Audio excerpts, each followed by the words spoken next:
funny, All but right, here we go. I believe that we are live. Hello, hello, hello. yes, hello, beautiful people. I am here with Thompson Aquatics. Thompson, are you with us? Yes, I am. Yes, yeah, okay, perfect.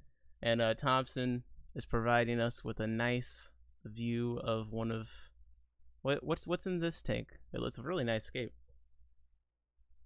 The bottom tank has two Dark Knight Rams, a pair, and the top tank is empty, but it will have macro algae in it tomorrow as the first stock. Nice. I'm making it the big screen for a second. We actually had some people in here. Steve was first, so Steve gets the points for being first. We got Christopher Junkin. How's it going? Couple of fish. And then Audra said, "This should be great. Hopefully work won't get in the way of me watching. I hope not. I do think this should be great." All right, I so do. Oh, Thompson, sorry. no, you're good. I've been wanting to talk to you for a while because I just you happened to get added to the Inner Tanks Discord, and I came across your channel. I was like, yo, where'd this guy come from? With all this research and all this information, like I've been looking for this my whole life, you know. That I understand. I have lots of time, lots of research. Yeah.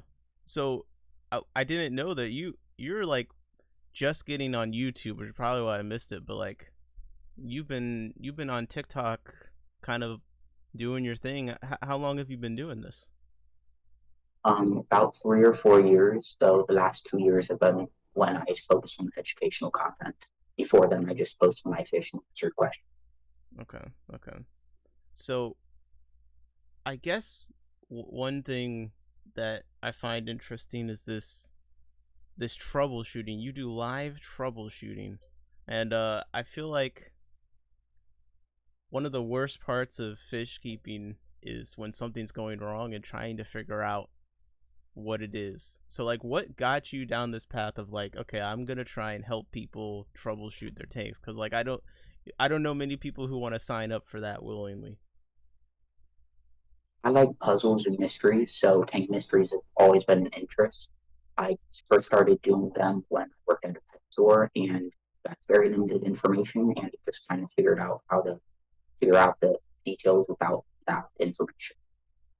Okay. So it's like a puzzle, all puzzle. So what are like the most common plant related issues that you're like, yep, I've seen this before, like that people are coming to you with? 95+% of the time, if not even higher, it's either CO2 deficiency or a nutrient deficiency, whether it be macro or micro. Okay, so a CO2 deficiency. Wait, what was the other one that was most common? Just any other nutrient deficiency like nitrate, phosphate, iron, or a micronutrient. Okay. And if you could, I think if you could get any closer to the microphone, I think that would help because you sound a little bit distant right now. Um, Is that any better? say one more thing. Is that any better? Yeah, yeah, that's great. That's great. So how do you tell if there's a CO2 deficiency? Because I don't even use any CO2, so like I might not even be aware that my plants are missing it. So the main cause is either blackbeard algae or chlorosis. So new growth will appear white, or you'll have brown algae immediately covering all of your plants. Those are the three main signs that you're either deficient in CO2 or for blackbeard algae, have fluctuating CO2 is another option. Wait, so blackbeard algae could be from a lack or fluctuation of CO2? What? How does that happen? So blackbeard algae has the capability of using bicarbonate as a carbon source. So I can't remember the reaction, but it turns bicarbonates that are carbonate hardness into CO2 for a carbon source inside the cell. So in the wild, they're found in very CO2 deficient conditions, which is why they also occur in those conditions in tank settings. So when the plants stop using CO2 because they run out and they stop growing, the blackbeard algae is able to take hold and the spores develop. Wow. Okay. So the lack of CO2 just it gives it the advantage over the plants because the plants stop taking in the nutrients and then the blackbeard algae is like the only one that can take it in, kind of a thing.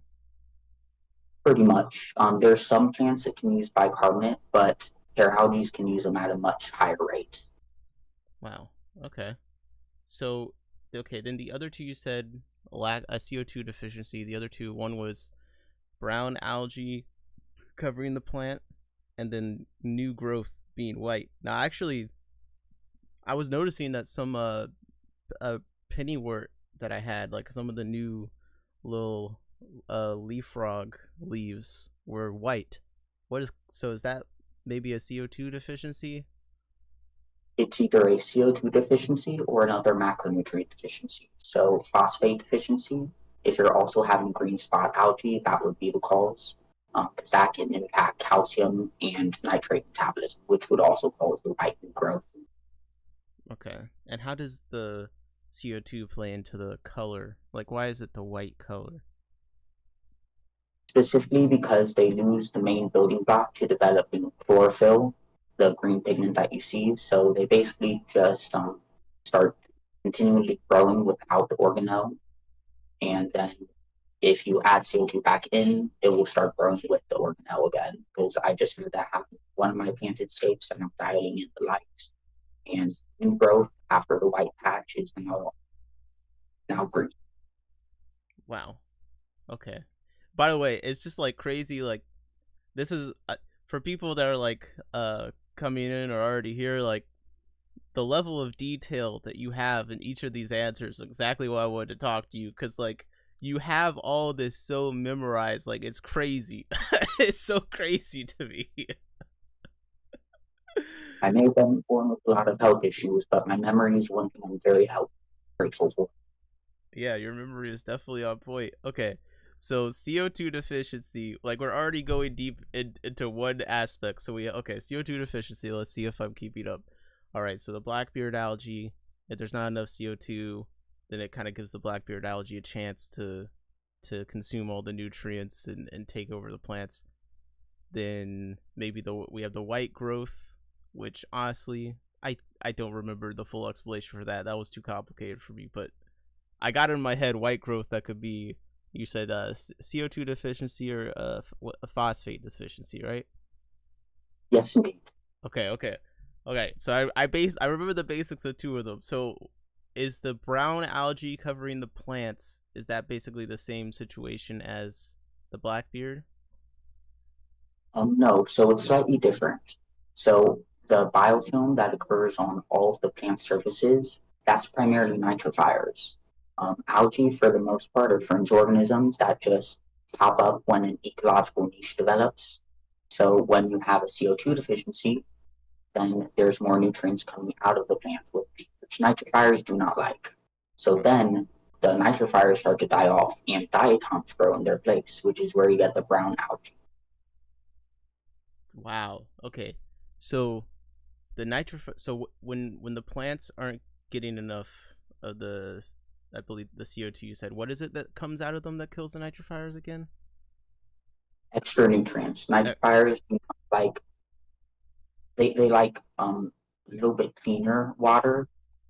So they like ammonia, but they don't like all the other things.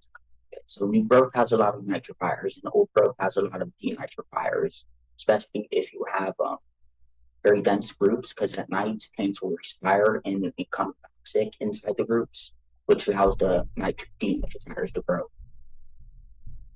okay. Wow. Okay. This is so when there's brown diatoms like on the glass and stuff, is that from nitrifiers like having not liking the conditions, too much nutrients or whatnot, and dying on the glass, and then the brown diatoms are growing there? Sometimes it's also common in new tank setups, primarily because the nitrifiers have not yet colonized the tank setup in the glass surfaces, which is why it's common in new tanks. And then once they start to outcompete the diatoms, it fades as the ugly stage passes. Okay. So when you're like cycling a new tank or something like that, what or if it's an older tank and suddenly diatoms show up, is that something to necessarily be concerned about? Because to me, when you say nitrifiers, I think of like nitrifying bacteria. So to me, I'm like, wait, my nitrifying bacteria are dying. Like, there's too much nutrients. The water quality's bad. Like, does it necessarily mean that, or is it just a natural cycle? It happens as a result of a bunch of different factors, but for the most part, unless you have other issues occurring, it's nothing to be concerned about. Okay. The bacterial population within the filter will replace the nitrifiers that die off on the glass pretty quickly, so nothing to be concerned about. Okay. Phew. Okay. Okay. We're safe for now. All right. So, okay. So, okay. Sides of CO2 deficiency. Here we go. So we got the blackbeard algae. Okay, that without the CO2, it can take up the nutrients faster than the plants. Okay, got that. We got um the the white growth, which could be a CO2 or a phosphate deficiency. And then the third is the nitrifiers living on the plants. Uh, when the plants aren't getting the CO2, they release excess nutrients because they can't. I guess they can't use it fast enough without the CO2. And then the nitrifiers, they don't quite like that condition, so they die off. And the brown diatom algae grows on the plants, and that's the third sign of a CO2 deficiency. Yes, indeed. Okay, let's go. Okay, all right, let's go. I feel like I feel like that is so crazy. It's just one deficiency though. Like those were all three like facts I've just now tried to memorize. It's just things that could come from one kind of deficiency, which is CO2. So like how many kinds of deficiencies do you feel like you could do that with, like that you have memorized in your head? Nitrate deficiency, phosphate deficiency, and then the other ones all kind of have similar presentations. Maybe potassium, but that could also be a micronutrient. Okay. I'm glad you mentioned potassium because I feel like potassium is one of those things with plants I hear people talk about getting supplements for a lot. Like I think like Aquarium Co-op, they even just put out like an easy potassium. So what should everyone be running to get potassium supplements? Like what is up with that? If your own one fertilizer does not have potassium, then I would definitely supplement potassium. But potassium is essential for enzymic processes within the plants. So without enough potassium, you won't have proper enzyme functions and everything will go wrong. There is also, just lost my train of thought for a second. No, you're good. You're good. But it sounds like potassium just isn't in most people's water from what you're saying. It can be, if you have a moderate to higher GH, then that also incorporates potassium. Calcium, potassium, magnesium are the three that.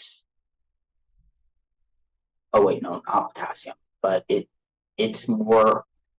It has a certain ratio with calcium, so you can usually be okay if you have enough hardness. Okay. Gotcha. So is potassium one of the ones that has like a unique presentation to where you could tell if you actually need to buy it or not, or is it mixed in with all those other similar ones? It's mixed in part. Sometimes it will present as holes in the leaves, specifically older growth. That's an indication, but that can also be a micronutrient of various kinds. Okay, so holes in the leaves, it can be potassium. What's the other thing that it could be? The other thing are a variety of micronutrients, but I can't remember all of them since I've researched all of the macronutrients, but next is the nutrients in a year or two. Okay, got it. So okay, my if not potassium, it's another micronutrient. Okay, gotcha, man. So when people are asking you like they want to have success with plants and stuff, and we're talking about like fertilizers, supplements, and things like that, what are the things that like yes you should do that, you do need that, and then what are the things that are like no, that's kind of like a little extra, like you don't need to buy that supplement, you don't need it, you know what I mean? Like what are the things you should definitely get and probably don't need? So there's nothing that you definitely need, depending on what kind of things you want to set up and how much work you want will determine what I recommend. So for low maintenance Canada tanks, aqua soil is very beneficial because that gives you root level cations like calcium, potassium, magnesium, and ammonium as a nitrogen source. Um, if you don't mind a little extra work and you don't want aqua soil, an all-one fertilizer with a consistent light schedule and a water change routine and dosing routine is what I'd recommend. Then. Okay, got it. So basically, low maintenance, get an aqua soil, and the aqua soil. It sounds like it's more for those like mic micro macronutrients than say like an ammonia or like I don't know fertilizer situation, which is kind of like how I thought of it. It's mainly macronutrients. It doesn't store a ton of micros, but there are some reactions that occur in the soil. Okay, so macronutrients, got it. So you basically your list of you should get is pretty short. It's like either do a aqua soil or have an all in one. Yeah, plants are pretty resilient and adaptable, so you can have an extremely low maintenance cleaning tank if you want, like a wall style variant with a filter and such. Or you can have a very high tech, high maintenance one where you have dosing systems that dose every day in specific quantities to get perfect parameters. So really just depends. Okay, no that's good to know because I only do low tech tank stuff. And sometimes when I'm like, well, I want to up my plant game, it's like it's hard to know exactly what extreme I need to go to, really. Yeah, with low tech, you really don't need much. Once you get the light balanced and if either soil for nutrients or an all-in-one fertilizer for nutrients, that's pretty much 90% of the challenge. So, how much? This is kind of like a little bit different. But how much does the food you put into the tank potentially do the work of an all-in-one fertilizer? Like, is there a world where I'm just feeding my fish all these different foods with all these different micronutrients in it, and somehow that does the job, or would I always probably need an all-in-one? Oh, there are definitely cases where you don't need an all-in-one. For moderate to heavy stock tanks, waste decays at certain ratios, kind of like protein and amino acid ratios. Because of that, you can get all of your fertilizer from just fish waste, which is why Wallstad and low maintenance clam tanks work long term. The main issue with those would be acidification over time, which would lead to pH crash long term. Okay. And so when you say okay, you don't may not need a moderately you may not need an all-in-one if you have like a moderately stocked tank. Like say you have a 10-gallon tank, how many fish would make it moderately stocked where you're like, oh, you're probably fine without an all-in-one? Perhaps I cannot say because bioload depends on size, activity level, diet, and a bunch of other factors. All right, you're too professional to give me okay. What about this? Okay, let me see. What if it had 12 CPDs in there, celestial pearl danios, in a 10-gallon with a inert substrate and maybe like some valsnaria carpeting the ground. You know, is that Yeah, moderate? that would be low to moderate stock. I would recommend a low dose of all-in-one fertilizer weekly, just because they're a subtropical species, so that reduces their rate of metabolism a little bit. They are also very small, so that limits the bioload further. Okay, so how does the rate of their metabolism affect their output as far as the benefit to the plants? The faster the rate of metabolism, the more food they'll ingest and digest, the more ammonium they'll produce, which turns into nitrate and phosphate, which turns into nitrate, waste turns into phosphate and other nutrients. So just like discus, we eat a ton as babies. The rate of metabolism is very high.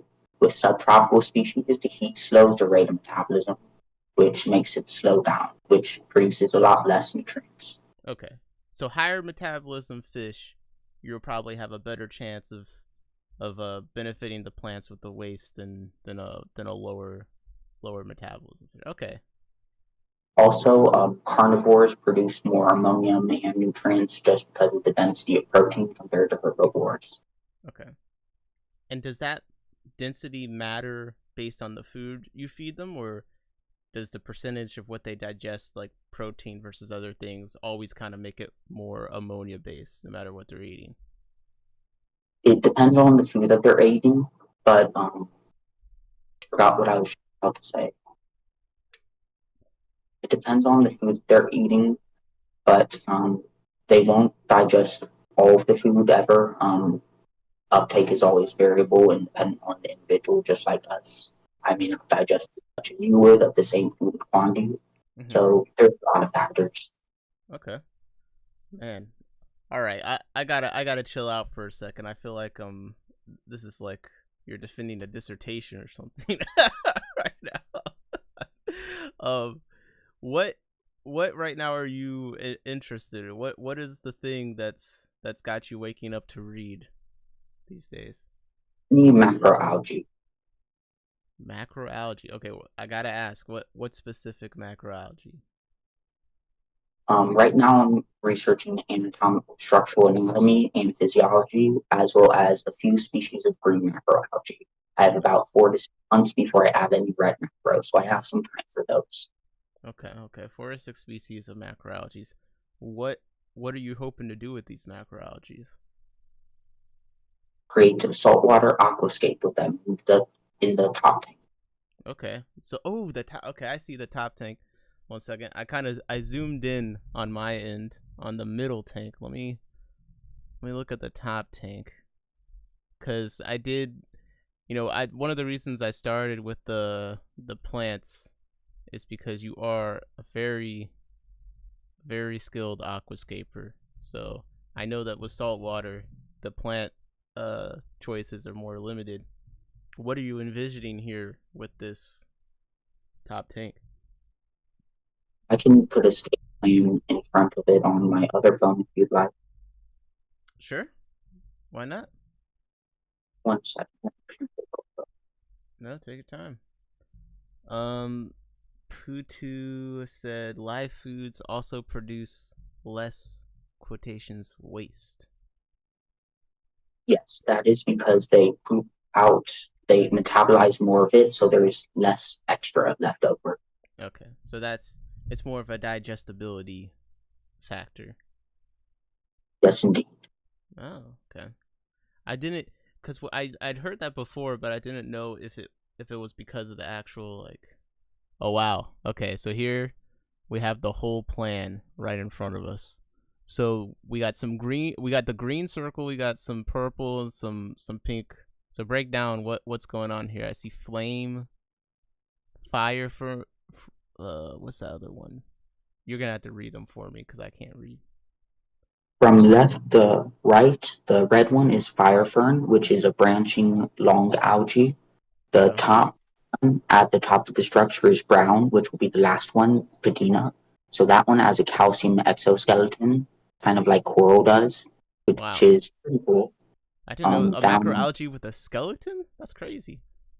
yep, some of them they're called calcified macroalgae. They're in the same difficulty as red algae for green calcified algae, and then brown ones are the hardest by far. Okay. Interesting. Sorry, I didn't mean to interrupt. Continue. You were going left to right, I think.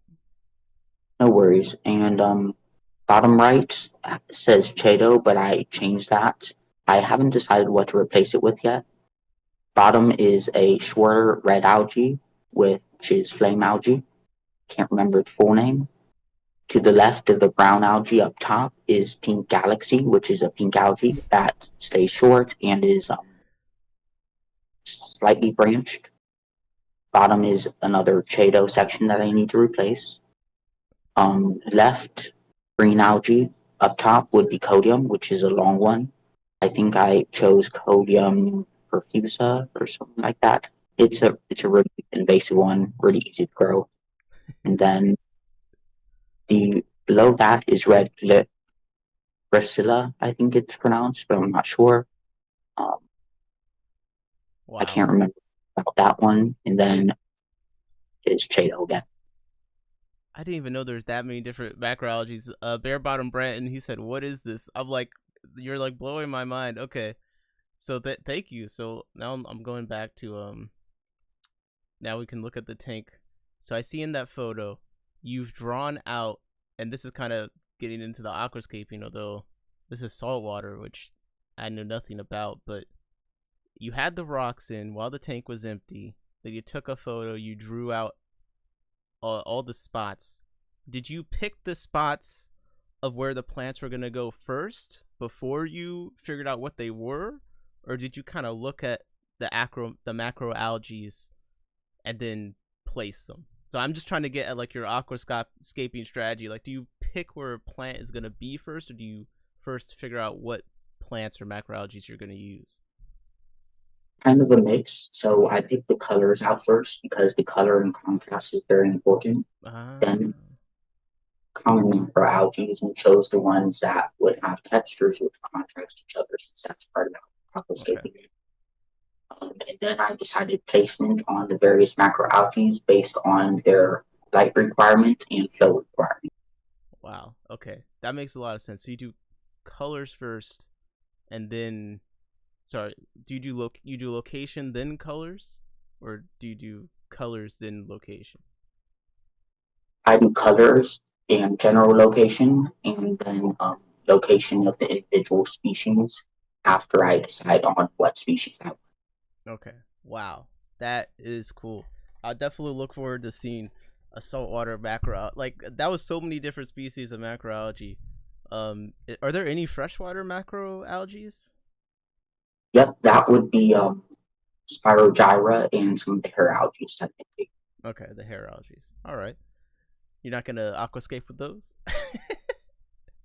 I could trigger blackbeard algae if I really wanted to, but I prefer not to. I already did that actually when I was experimenting with the calls and the CO2 calls.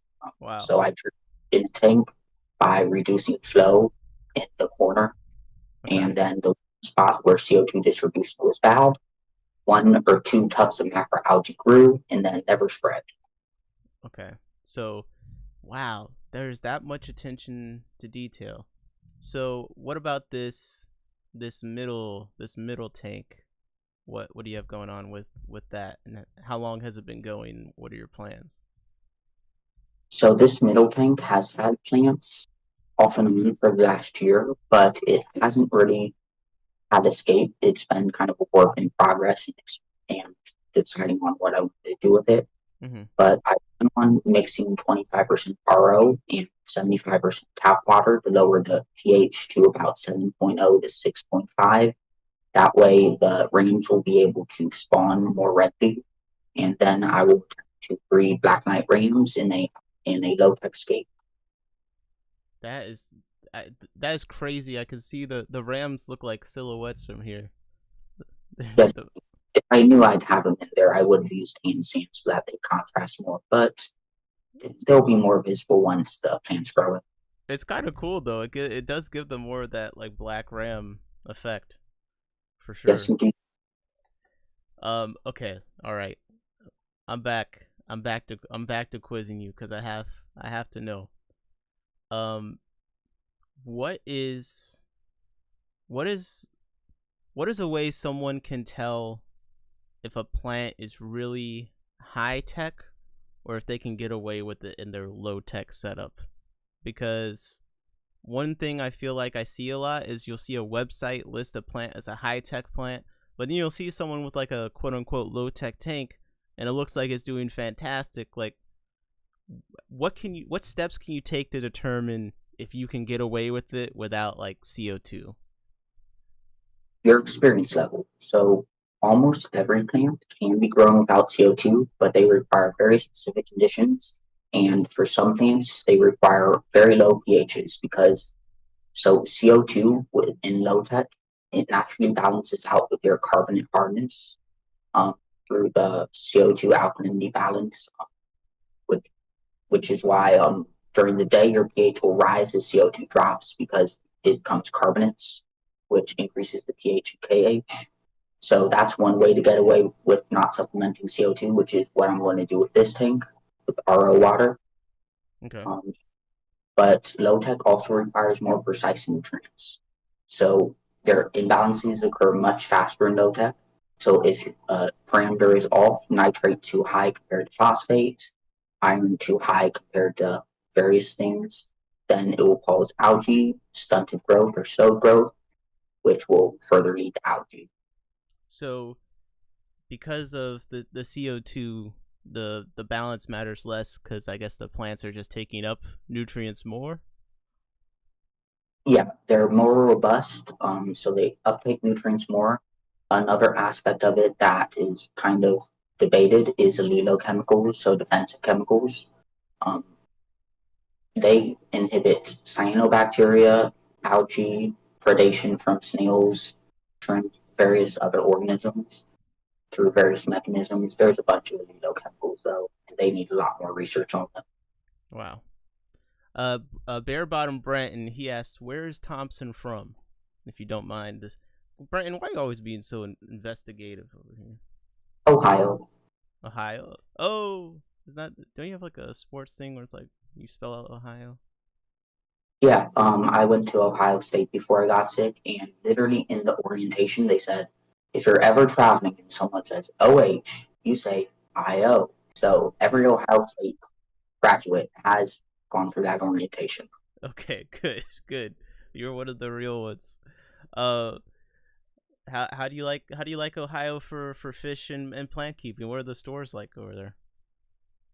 So stores are pretty good. There's a really big hobby population similar to Illinois and Texas and Florida. It's one of the states with a higher hobbyist concentration I've noticed. Oh wow. So it's pretty good fish stores, but some areas they're more spread out. In rural Ohio, there isn't much. In cities like I'm in, there are a decent Okay. What now? I put in the description because I thought I remembered. You said you worked at a fish store, right? amount. Yep. What? How long did you or do you work there? And what got you started? So I worked in a pet store, three different pet stores in the same location. They all bought out each other for about 4 years. And Hmm. then before I worked at a fish store for about a year. Wow. So okay, you got the fish and a whole bunch of other stuff in there as well. Yep. Do you keep anything else besides fish, or you keeping it at the fish? Mainly fish, but I also have an elderly chihuahua and a partially hairless guinea pig. A partially hairless guinea pig. Yep. Wait, what made it partially hairless? A gene mutation. Okay. Technically happened through experimentation, I think, in the early 19th century or 18th century, or no, 20th century, sorry. Which part of the guinea pig has the hair on it? For the one I have, they're werewolf, so depending on the time of the year, they'll grow and lose hair. But the typical skinny pig, they only have it on their face. And then there's Baldwin skinny pigs, which have no hair at all. Werewolf guinea pig, bro. This is there's all these things. That's awesome. All right, I got some controversy from the chat for you. So Putu had asked. They said and Putu is Captain Moonlight in the Discord, by the way. But they asked. We spoke about this online, but I think it might be helpful for others to understand why their Java ferns are turning black and spotty like old bananas. But then, before I can even tell you that, Bare Bottom Bratton jumped in and said, Java ferns want CO2. They're not beginner plants. Java fern sucks. What do you think of all that? I think job fern is a fairly easy beginner plant since it's rhizome. It's more acclimated to foliar feeding, which is the uptake of nutrients through the water column. It definitely is stressed out if you bury the rhizome, but as long as you have good circulation and enough nutrients, it's fairly easy. But did you want me to answer the spot question real quick? Yeah, of course. I just wanted you to know you had to correct the Branton's a troublemaker. If you don't know, he's trying to say Java Fern isn't easy. So I just wanted to give you a chance to Branton. I think you need to turn up your flow, my friend. Hmm? But yeah, okay. Uh, the earlier question was for helping people understand why Java Ferns might be turning black and spotty like old bananas. Yep, so it's either the result of stress triggering propagation and sentience. So early plant death is sentience, or early death is sentience, I should say. Um, that would basically trigger a stress response similar to flowering in terrestrial plants, which causes them to turn brown. And then after the spots develop, little leaves will develop on the spots, and then roots will develop on the leaves. And at that point, you can detach them. And you have a new plant. Okay. So wait, what was that word you said? It was like you said sentience or I think it's pronounced sentience. okay. It's SESCEN IS or something like that. It's Okay. been a while. What does it mean? It's the technical term for aging or close to death. For you said for okay, for aging or close to death. So basically the black spots, it's just a natural cycle of the leaf dying, but then it's producing new plants. So is it something to be concerned about or If it's new growth and a half to three-fourth size leaf, and that's something that you have something wrong with your tank. If it's a very old leaf that you've had for quite a while, then eventually leaf tissue breaks down and leaches more and more nutrients until finally it can't hold enough nutrients, which is why plant old growth after a while starts to get holes or turn yellow because it no longer can hold in nutrients that because of the breakdown of leaf tissue. okay. So how so basically would you just if you saw an old leaf with the spots and stuff, would you just want to trim it or something like that? Yep, leaf and stem maintenance is very important for plants. The more objects inside the tank, the more carbon you have, or variation of carbon, the bacteriology or other. One second. I think you got a little further away from the mic again. What was that last part? Sorry about that. You're good. Um,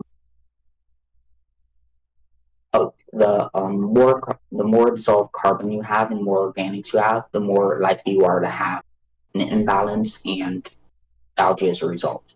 Okay. So how do you know the difference between the black spots and stuff being like just propagating itself, growing new growth, and if it's like a problem, you should just cut it off? So it will always be propagation. So it will start taking all of the energy from the leaf and put it into that black spot. But if it's an old leaf, then I wouldn't really worry about it. If it's a newer leaf that hasn't been around a while, then that's probably a nutrient deficiency causing stress, and then address that.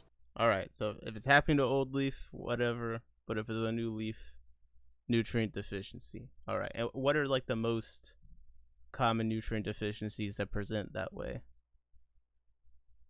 Most well, any nutrient deficiency would cause that just because it's a stress response. Okay. But the most common nutrient deficiencies would be nitrate, phosphate, magnesium, and iron. Got it. I keeps fish says, "Well, I can grow Java ferns, so it must be a beginner plant." That's how I feel about it. Bratton says, "They're too easily outcompeted by every plant out there. They're terrible at uptaking bicarbonates." And it said, "The propagation is its last act of trying to live before it dies a slow death. I hate Java ferns." Well, I don't like it anymore, but that was one of the first plants I skate with, so I don't hate it, I'd say. Okay, but does Bratton have anything valid there in his complaints, or does he just need to Um, get better at growing Java fern? Bicarbonate, I'm not sure. I know it's an African species, so it may need higher calcium percentages compared to other species. So if he has salt water, that may be it. Or it could just be a nutrient deficiency causing stress. Because faster growing plants like Java fern, since it's a moderate fast growing species, they tend to show nutrient deficiencies before any other ones, which is why in my other tank, the Myriophyllum, the very fast growing species, that's the one that turned white on a few steps. That told me to turn down the light a little bit. Gotcha. Okay. And Jesse said, "In my tanks is a troublemaker." What? No, not me. Well, that's an interesting thing that you said there. Um, about how you with your faster growing plant, parts of it turning white, told you to turn the lights down. So how do you know when your lights are too bright? A CO2 deficiency. So light intensity and duration impact CO2 usage. So that's the main thing that will happen. You'll be deficient in CO2, and then one of the three things will occur. So it all comes full circle, all the way Yep. back to where we started with it. So the reason why I have a ton of blackbeard algae in my tanks on my Anubias is because I have my lights on all day long and too bright. Yep, that, and it could be flow related. It's only on one or two spots, then that means the circulation of your tank is deficient, and not enough CO2 can make it to those spots. But the spots for me are right by or on the sponge filter. Does that make sense for? Yep, places of water flow are of particular interest because of um, fluctuating CO2, just because of the water flow. It also occurs more frequently near the top of the tank, like on spray bars or canister filter outflows, Okay. because of the agitation impacting CO2 distribution. Okay. So if it's in the high flow areas only, then that's probably just a CO2 deficiency. But if it was off in some random place, then that place probably isn't getting enough circulation, basically. Yep. Okay. This is all starting to get very as we go. You're starting to put this together for me. I could start making these like logical conclusions. Yes, indeed. Okay. Brighton said Anubias and Buse are my two favorite plants. Java Fern is dead last. I read that because I do feel like Anubias, Buse, and Java Fern are like some of the go-to quote unquote easy aquascaping plants. Do you think they're all truly easy plants? Like, how should people think of and approach them? Java Fern easy, Anubis pretty much all easy except for the all white varieties, the Snow White Anubis and some of the high variation Anubis. And then Boost Philandra, most of the small and green species are easy. The blue species get harder, and then purple and blue species and red species get even harder. Like I'll show you. I have a rare Bruce in this tank actually. I can show you. We can get mobile. Let's go. Here Wow. is Brown Wolf 2011, a purple Bruce. Wow. Look at that. How long has that been in there? This one I just moved in a few days ago, but I've been growing out one stem from a 3-leaf stem for 2 years, and now I have three, this one, and these two as my first propagations after 2 years of growing. It grows very. Wow. That's your first propagation after 2 years.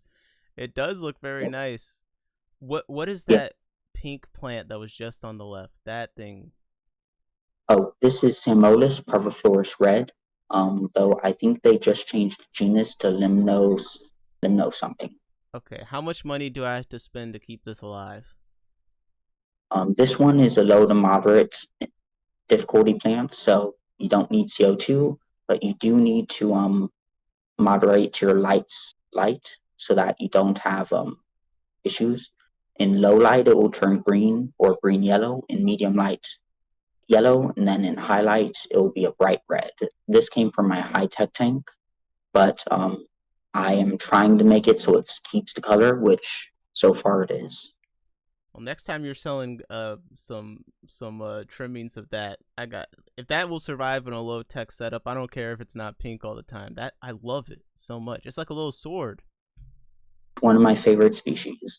So because of that, it's very popular. So Okay. I basically just grow it out for a month or two, propagate it, and sell it to a few people because there's always someone who's looking for this plant pretty much because it's usually grown immersed and sold immersed, not usually submerged.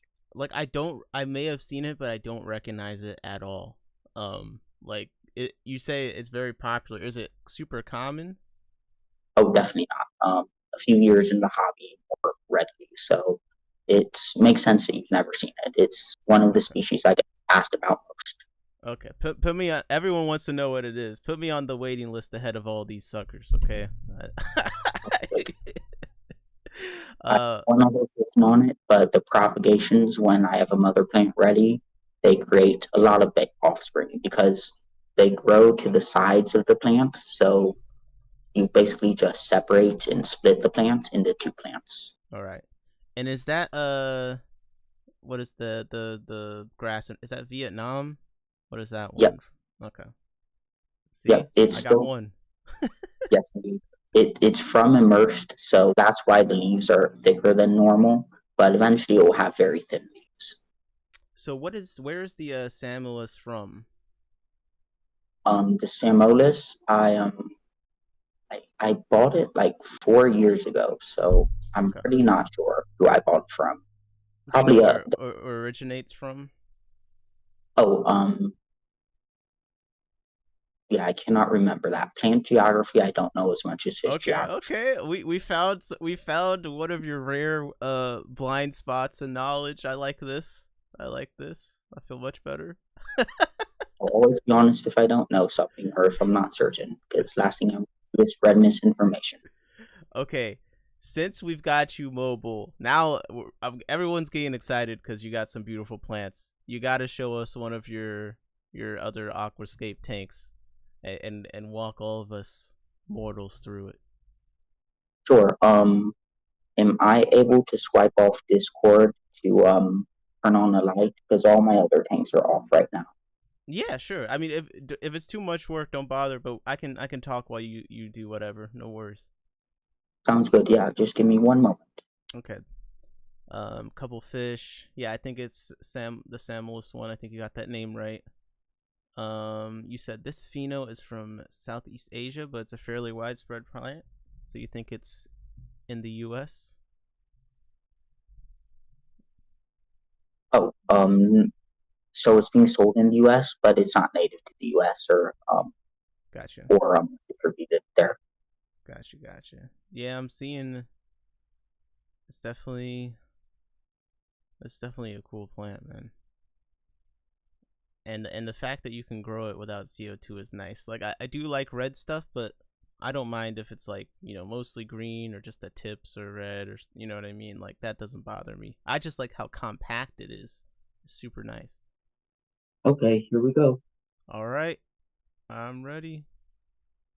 Whoa. Look at that. All right. What are we seeing? Talk to me. So I'll go through all of them. So obviously Samolis, but these are the mother plants that I have. Behind that is Ammonia capitella.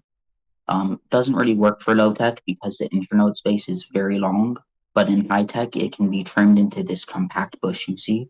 Okay. Behind that is Super Red Ludwig, the palustrous one, not the nano one. Okay. This one right here is Bilaxi Alberti, the red variant, but I don't think Ooh. I enough light for the red. I was about to say, it seems like you have the setup where it would turn red, but it's still not red yet. Yeah, Bilaxi needs a lot of light to turn red. Okay. So I So imagine here we you're go. balancing how much light for all the different plants. So I guess there's a reason you wouldn't take it that highlight for it. Primarily because of the background plant in the super red, it would increase growth a lot, the rate of growth, so that would make it harder to maintain and keep compact. Got you. Wow. Sheesh. All right, So continue. next up we have Crypt Flamingo Pink. One of my favorite ones. I actually propagated all of these and more from one plant that I got 2 or 3 years ago. I usually just buy one or two stems of a plant and then go from there. And you're patient. You're patient. Yes, indeed. And then last one is the background plant, Hygrophila coriambosa or temple plant. Wow. This is pretty. Futu said, sheesh. A couple of fish said, I've not been able to grow Blixa very well, and said nitrate limiting helps Blixa for red.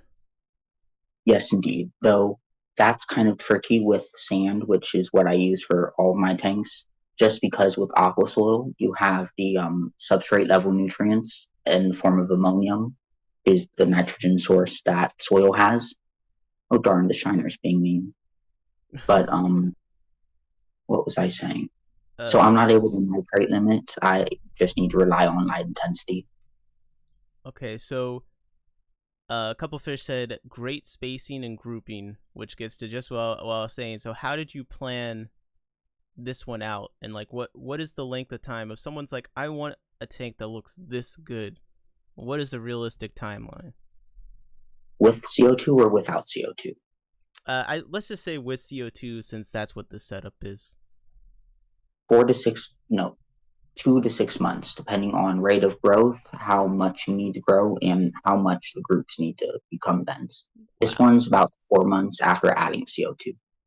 Wow, 4 months. That's way faster. A couple of fish said 3 months, so that's in your range. That okay? So CO2 must be like turbo. 5 to 15 times the growth rate. Oh my god. Oh my, 5 to 15 times. There's stuff that feels like it grows fast by low tech takes. I can't imagine. You must be like cutting stuff every 5 hours. So that's why I choose my species carefully. I had Ludugia pantanelle, a really finicky plant, but in my extreme high light tank, it would grow an insane amount, a truly insane amount. So I don't have that species anymore because it was far too much work in the short tanks. Wow. Wow. A couple of fish heads. It could you could do it in 3 months, but it's 3 months of active work trimming every day. Is that accurate? Very accurate, yep. Okay. The fastest I've grown out a tank is 2 months with mild stocking at first, but that was in my higher light tank, so the growth rate was pretty fast. Wow. So a couple of fish said Pantanal grew 18 inches from me in 3 weeks, so I got rid of it. I agree. Yeah. It's a weed when it's happy, but when it's not happy, it's a perfect indicator plant because it will throw a fit. Okay. Okay. So you can get here pretty quickly. What with a lot of work. So for me, I'm hearing high tech sounds like high effort all the time, basically. If you want to look nice. Not Um, really. no, Nope. not like So building trimming up your fit. wise. Nope. Depending on what you get. So if you Okay. choose low to moderate growing plants like what I have, and then you keep your light moderate to low end of the highlight spectrum, highlight range, then you can get away with every 2 weeks roughly for fast growing species, just trimming it up, and then every 4 to 6 weeks for moderate to slow growing species. This Okay. one, now that I'm doing this, I just trim every 2 weeks and net out all of the extra plants. So it's you can get yourself into trouble having to do a lot of work if you don't choose your plants and your lighting and stuff properly, basically. Yes, for instance, I would never recommend Asian marshweed or Limnophilus esflora, Anacris, or hornwort for a high tech tank. Those Yeah, would be worse than the Lubugias. yeah. I was about to say 15 times. Those are all plants that I've had to stop putting in my low tech tanks because they just take over so quickly. Yeah, you wouldn't believe the rate of growth for those ones in these kind of systems when they're balanced. A couple fish says it's addicting AF once it hits right. Seeing changes in a day or two is so nice. Yes, indeed. I got one of my friends into high tech tanks this year, and it took about 2 weeks for him to get addicted to the color and growth of it. I mean, it looks beautiful. So, what are the pitfalls besides picking the right plants? Let's say you're trying, not just trying to do like a high tech setup, but like you're trying to aquascape a bit. How do you go about it? Cause to me, it feels like planting all this, keeping it in like a nice even row. Like I wouldn't even know where to begin in planning that out so it actually worked. Of course, so the main one is rule of thirds, and there's the Fibonacci spiral, which are photography principles that are applicable to aquascaping. Would you like me to briefly explain those real quick? Sure, if you don't mind. Yeah, sure. So for the rule of thirds, you draw a line in this part of the tank. So divide it into 9 quadrants like this, Okay, like a little grid. and then at the point of intersection, that is where you want 1 to 3 focal points to be. You don't want it sent in the center. That's where a pitfall comes for most people. They center a focal point, a driftwood, hardscape, or something that contrasts and draws the focus to the center. Okay. If that happens, the eyes don't tend to move around. But if you put it off to the side a little bit, then it starts to move around the more you look at it. So do not put something in the middle of the tank, basically. Not unless you're doing a islandscape, which you'll still have focal points at the four points, usually with a plant or a contrasting color. But the main focal point shouldn't be in the middle. Okay. And then the so you say on each intersection, so we got 1, 2, so we got 3 points of interest. They should go on the lines. Is there any rules for where on the lines, as far as like forward and backwards, up and down, that they should go? Like if you have one, on the left and it's at the front, does that mean that the one on the right, all the way on the right, should be like in the back? Nope, not really. But that goes into the Fibonacci spiral. But before I talk about that real quick, you also want to have them along the lines if possible. So you'll see this one goes here, up and down on one of the line. This one goes to the side on one of the line, and this one goes to the side on the top line. Okay. I see. Wait, say that one more time. I just want to make sure I get it. I'm sorry. Sorry, I had the microphone in my No, hand no, no, that I was. no, no. No, I heard you. I'm just slow. That's all. I just need it one more time. So you want either contrasting points. So where the red and green meet, that's a point of contrast. Negative space is contrast, so the background in contrast to the green background plants, that would be another point. Or focal points. So the black is the main focal point, the bottom left-hand corner, or point of intersection. And then it also goes to the top of the tank, which puts it on the rule of thirds line, the left one. Got it.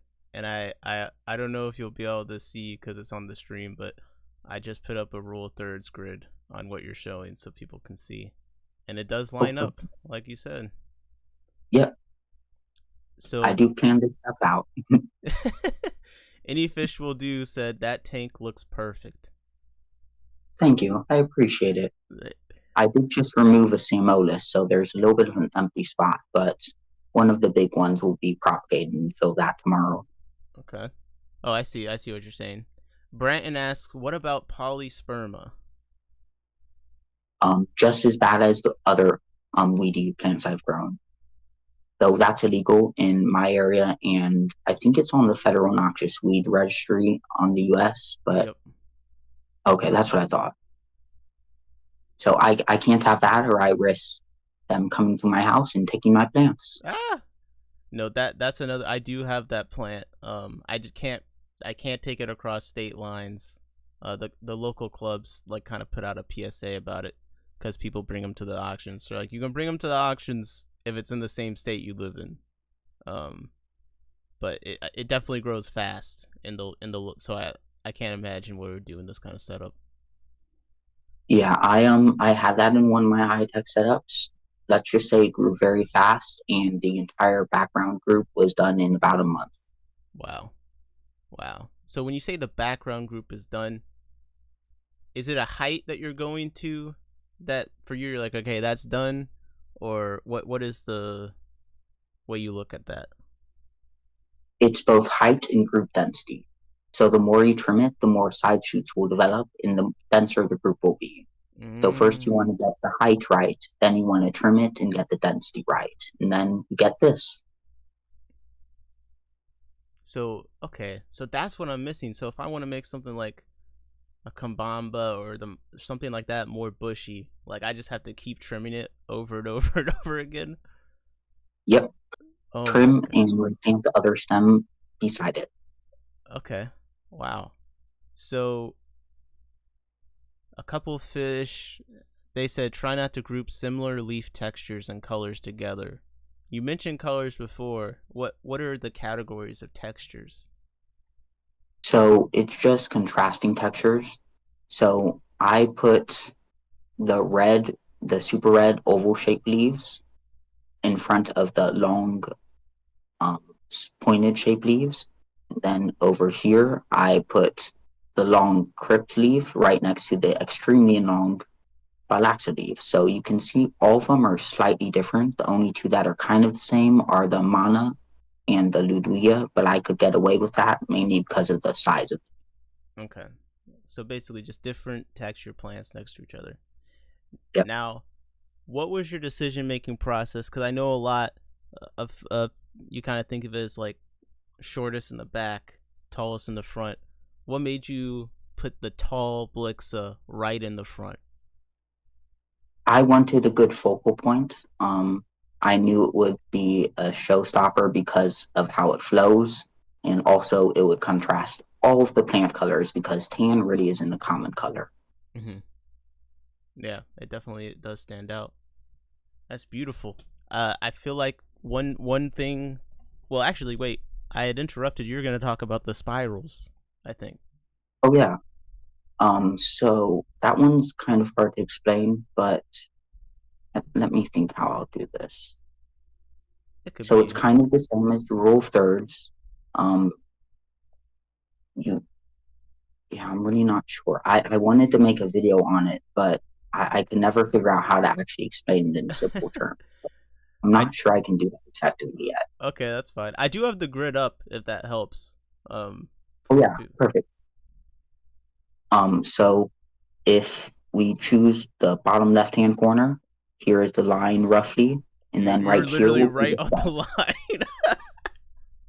That was Then perfect. right here would be the start of the Fibonacci spiral. Then it would go from here, across the sideline, go to the bottom, go up, and then end over here. Basically, you want the flow of the tank to roughly replicate that, but not exact, or it will look too uniform, which is something you always want to avoid. You are explaining my habits and all of my tanks. I have this very strong compulsion to basically start stuff on the left and go to the right, almost just like that. And now I'm learning it's a rule. It's so crazy. A lot of these rules are found pretty instinctively. We just don't realize that they're photography rules until we read about them. Wow, that is awesome. Okay, last question. If anyone else has any questions for Thompson regarding this tank or what we just talked about, let me know. But you mentioned you do sand for all of your tanks, and I feel like a lot of people with like high tech and stuff, they look at a tank like this and imagine, oh, he's got some kind of samurai soil or something. But you're like, it's just sand. So explain why just sand for you, and why does that work? I'm on disability, so income is typed. So that's the main reason. The secondary reason is because aqua soil absorbs cations and calcium from the water. If you have a low pH or KH, for me it's low KH, aqua soil would tank my pH pretty fast. Wow. So I need to add buffering capacity to the water, like crushed coral in the filter or something like that to make it work. Also, the reason why it works is foliar feeding, which is the uptake of nutrients through the leaf. Um, Plant leaves underwater are highly vascularized. So because it's so thin, it can just kind of go straight through a few channels. There's non-selective cation channels, which cover the cations. And then there are different anion channels, a few different ones, depending on what nutrient we're talking about. Okay. Awesome. That that is so fascinating. I guess it makes sense the pH dropping. Cause I'm trying to think of what I know that would apply to this. I know that when people are keeping caridina shrimp, the soil has a lot to do with the balance. And I feel like, okay, dropping the pH, that would make sense if you're trying to keep a caridina. You'd want a soil that does that. Yes, indeed, though invertebrates are another one of my weak points. Okay. Okay. Johnny Best asked, "Do you have a video explaining how to for newbies?" I do not for the most part. I have some videos explaining the rule of thirds and various plant concepts, but I do have a 60-part plant series that will come out eventually, Oh which my covers gosh. everything from beginners to um, biogenic decalcification for the experts. That's awesome. Okay. And I was gonna say you're being humble. I feel like you do have a lot of how to on your YouTube, your TikTok. You do the troubleshooting live, so like I feel like you've answered a lot of these questions probably somewhere. Yeah, just not in a playlist or in a place that's all centralized. It's all kind of spread out right now. Right, right. Brighton asks, "Where are the fish?" I think we're just not able to see them this zoomed out. I think I saw some fish move around in there. So there are 10 lemon tetras, a breeding colony from a friend of mine. They hide in the background plants when it's nighttime, and the light was off for about 2 hours, so they were asleep. But two of them are out. Here's one of them, Yep, and here's another one. that's a good. That is a good choice, I think, for that. The yellow, I think, fits with all those colors very nicely. Yes, indeed. I'm glad my friend offered them to me because she was taking a break from the hobby after getting the Master Breeder Award. So she wanted them to go take it home. Sorry, I'm just. She put a lot of work into getting that, and then it was definitely a lot of work. I'm trying to do that myself, so I'm laughing because I'm like, that's gonna be funny if I get it. Then I'm like, all right, I'm done. Taking a break. Okay, well, I said the last thing was the last one on this take, but you just now brought me up another question, which I feel like is to the spirit of what Branton was saying. Where's the fish at? I think kind of the stereotype is these high tech aquascapers. They don't keep the fish health wise in mind, and some people aren't as good as picking the fish for it.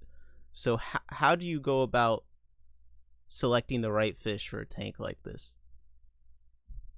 So the main two factors are where they inhabit. So are they a bottom dweller who likes a lot of sand area? Are they a mid-water swimmer who likes a lot of open area? Are they a top dweller that wants floating plants or surface? That would determine it, and then how it would contrast. So what their color is and how it would look with the plants as a background. Okay, so you landed on lemon tetras for this, and I know it was kind of like a rehoming situation. So did you build the tank around them, or was this just what they fit into the best out of what you had? It was unstocked for a while. I just recently started stocking like half my tanks. So Okay. like in the last 6 months, I was just running them empty for a while and just growing plants and trying stuff. Right. But the Black Knight Rams are also a new addition, and the pea puffers and gobies that I just got today are also. Yeah, those look very nice. So if the lemon tetras weren't in this tank, we're all sitting here looking at it. It's beautiful, and you had to pick fish to stock it with. What would that thought process go like in order to like give us an example of like some things that you'd be like, would this work? No, it won't. And then when you land on what does work.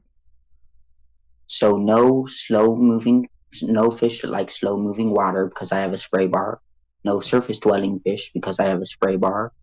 No bottom dwelling fish because there's not a lot of sand areas aside from the ones like aquifer feeders such as gobies or hillstream loaches, which I do plan on adding hillstream loaches eventually, specifically the reticulated ones. Okay. And that just leads mid-water swimmers. And then I look at what plants, what species will have contrasting colors. So none that are red, none that are green. That leaves yellow, black, brown, and those guys. Wow. It once you kind of have it all in your head, I see how it's all just like this logic tree path, but the hard part is knowing all those different variables. Yes, indeed. Okay, let's see. Brandon, a couple of fish said, "Bro is spitting facts. Love when someone brings up Cation exchange. What is that? Cation exchange that a couple of fish is so excited about." Oh, cation exchange capacity. It's CEC. So that is the measurement of how many nutrients your soil or substrate can absorb. So it's high in aqua soil, moderate in clay, and low in sand. So I have no cation exchange capacity. but aqua soil has high cation exchange capacity. So that's good because then the nutrients stay available for the plants in the water column more and not. Yeah, Okay. I Uh, think of it like a backup reserve for nutrients. okay. Gotcha. William Justice asks, do you have a preferred sand? Yep, I have two, whether I want black sand or tan sand. So for tan sand, like the one in this tank over here, I use Aquaterra tan sand, which is acrylic. It tends to inhibit microbial algae activity and development pretty well. There's a few studies on that comparing it to silicate and quartz sand. And Interesting. then for this one, I have black diamond blasting sand, which is coal slag. There's not much research on it, but a lot of plant tank people grow a lot of plants with success in it. Okay. And what was the first kind of sand again? Acrylic sand. Acrylic sand. Okay. And is there a specific brand you said? Yep, Aquaterra. Aquaterra acrylic sand. That's interesting. I didn't. It's funny because like when you make mops, a lot of people use acrylic yarn, and I'm just it's so like now we got acrylic sand. Like oh my God, I didn't even think about that. Yes, indeed. But I think they're the only brand that has it. The rest of them are usually silicate based. Yeah. For the black, the blasting sand, because I did initially like black sand, but like you said, cost. But the blasting sand kind of scared me. I have a lot of sand sifting things, and like you said, the research on it, I didn't know how safe or contaminants. Like, what are your thoughts on using blasting sand for like quarries or crebensis and that kind of thing? If their belly is on the bottom, I would not use it. It is more jagged. That's why I don't have it in that tank to the left. That is my puffer tank that buries in the sand, and that would be very irritating to a skin. Okay. So basically, just for fish that are like the lemon tetra, basically that are not going on the bottom. Yeah. Okay, let's see. Okay, people are getting excited now. We're getting the questions popular. They're like, this guy knows his stuff. They're used to me, or they have to watch me Google everything. I do a lot of googling on stream. Uh, a couple of fish asks, how do you dose? Do you mix fertilizers yourself or use AIO? And what dosage rates for nutrients? EI, I think, or something like that. Yep. So I mix my own. I get Greenleaf Aqua dry salts, mix it with RO water using the Rotala butterfly calculator. I do have a video on that. But it's just mixing it using that calculator to find out how much to add, and then based on that, I'll have my dosing for it. And then my nutrients that I dose it up to is 20 to 40 part per million nitrate, 1 to 2 part per million phosphate. I say roughly around 30 to 40 potassium, calcium, and magnesium I don't mess with because fluctuations in that will be similar to transition from immersed to submerged. And then iron I dose up to 0.2, and then my micro mix is mixed in with the iron. So that's what I dose up to. Okay. Now go back. What was that thing you said about versus immersed and submerged, real quick? So calcium and magnesium, they're very important for a lot of things. If it fluctuates too much, basically your growth is going to change slightly and it's going to go through a slight conversion process, similar to immersed to submerged. Interesting. Okay. That's good to know. So how does that play into like when you're introducing a new plant and it's like some if you can tell if it's immersed or not, like does that play into how you dose that? Not really. I just let them convert, and that is why I tend to fill out a tank with easy, fast-growing plants first, at least partially, and then I'll start introducing the more finicky plants because then the tank will be more stable and mature, and there will be less ambient nutrients for algae to take hold on the new plants. Because there's always some kind of acclimation period. Got it. Okay. But I'm gonna have to watch the stream back myself just to I gotta take some notes. New local Austin said this is a good talk, lots of info, and then they asked Brandon, "Are you in every stream?" New subscriber to both these gents. Well, thank you for subscribing to us both. Thank you. Yeah, thank you. Unfortunately, Brandon is a regular rabble rouser in the chat for sure. and a mod for some reason. Who did that? What's up, Jesse? Saying howdy, howdy. Okay, so how you feeling? You feeling good? You tired? You all right? I'm good at the moment. Okay, just let me know when you're done yapping, because I don't know if you've caught my streams before, but like I can talk for a long time. Uh, No, if I start the flare, you'll know pretty quickly because it affects cognition. But I have gotcha. the pretty low, so it shouldn't. Um, William said this is 100% going to be a rewatch stream.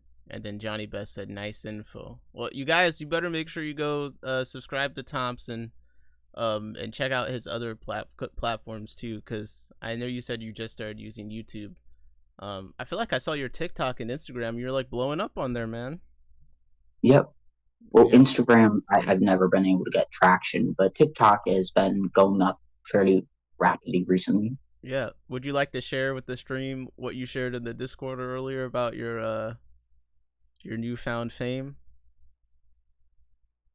Oh yeah, I went to a fish store today, and for the first time, the employee at the fish store like watched my stuff and talked about it with me. And he really enjoyed the content, which is awesome.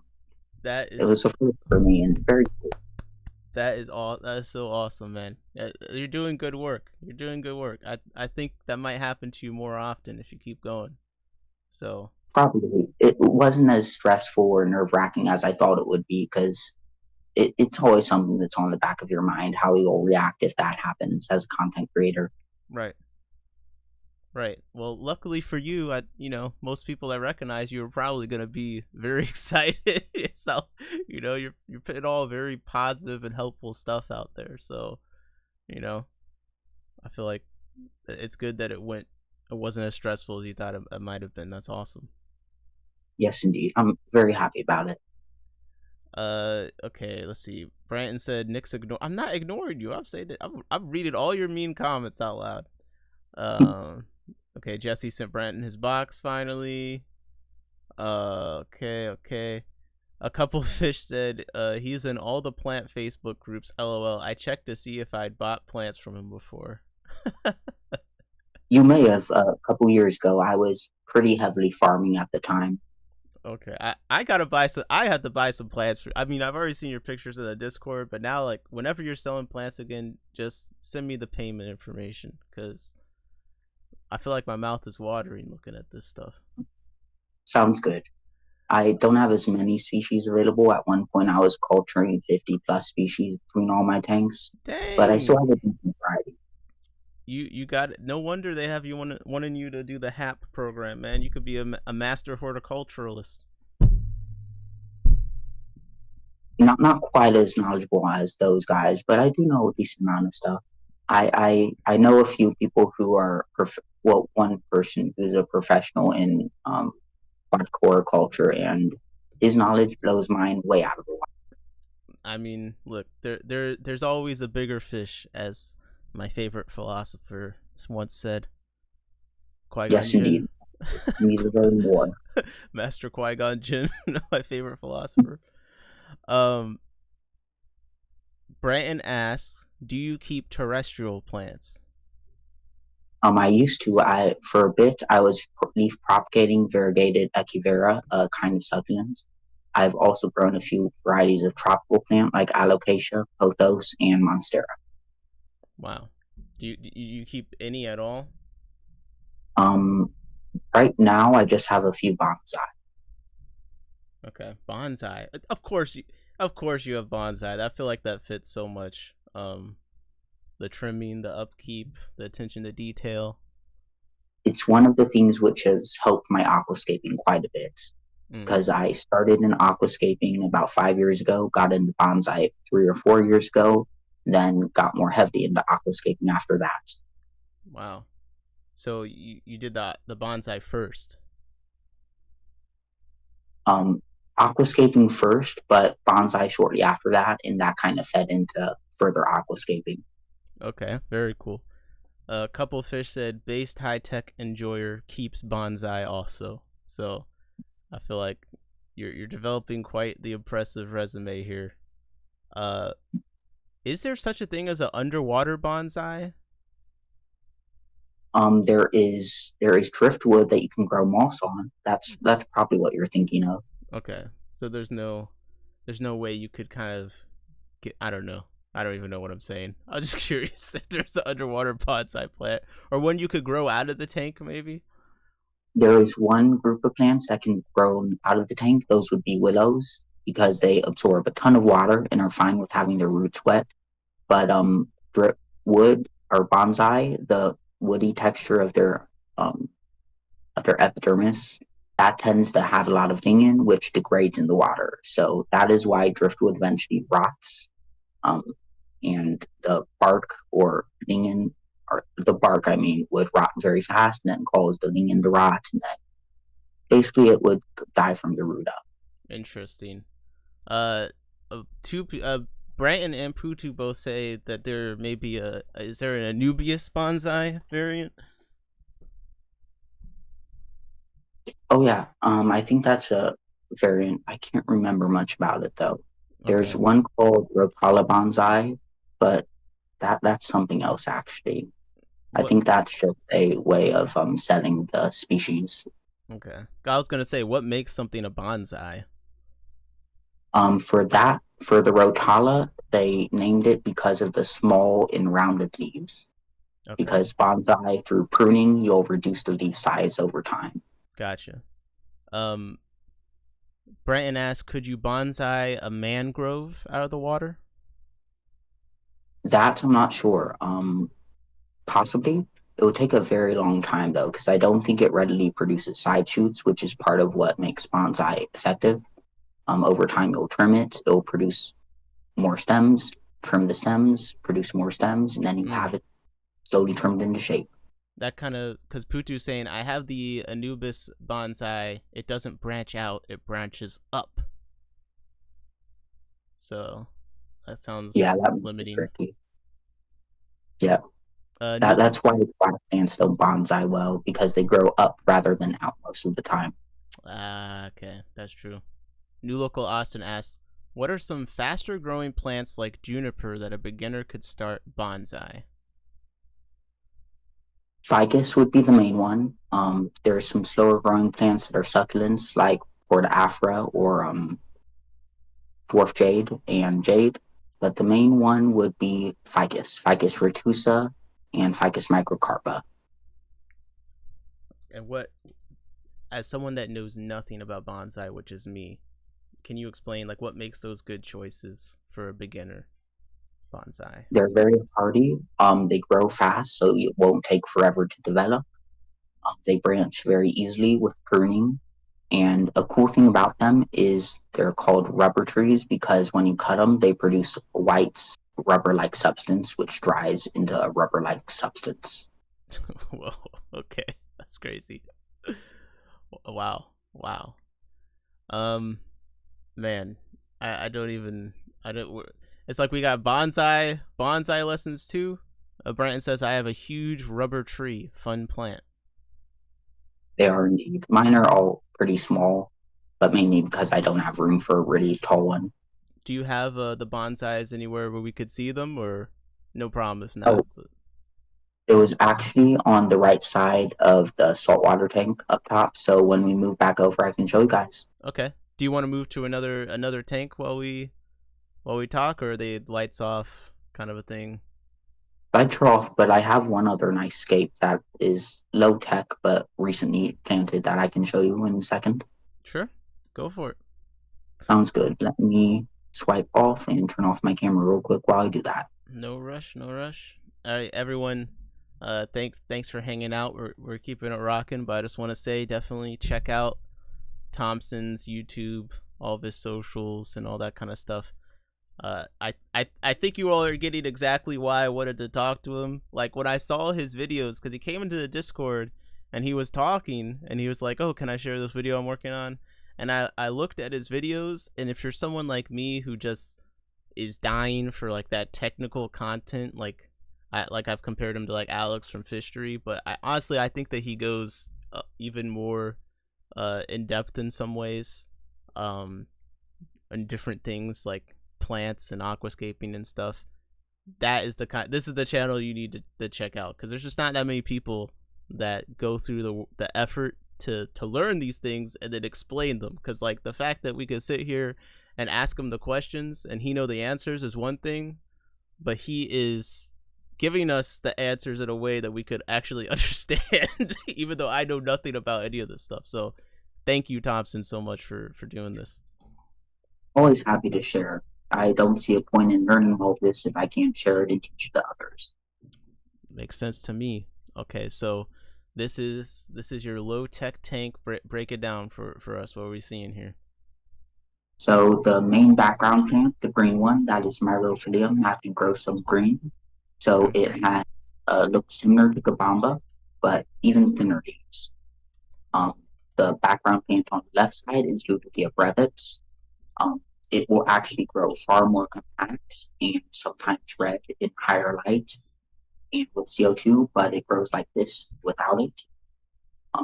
Below that, on the left side, is going to be some more Aereo Vietnam, and to the right of the Aereos are pink flamingo crypt, and then the rocks and driftwood are being rotated for the Scythonomatus that I just got. And then it also has the buffers in here.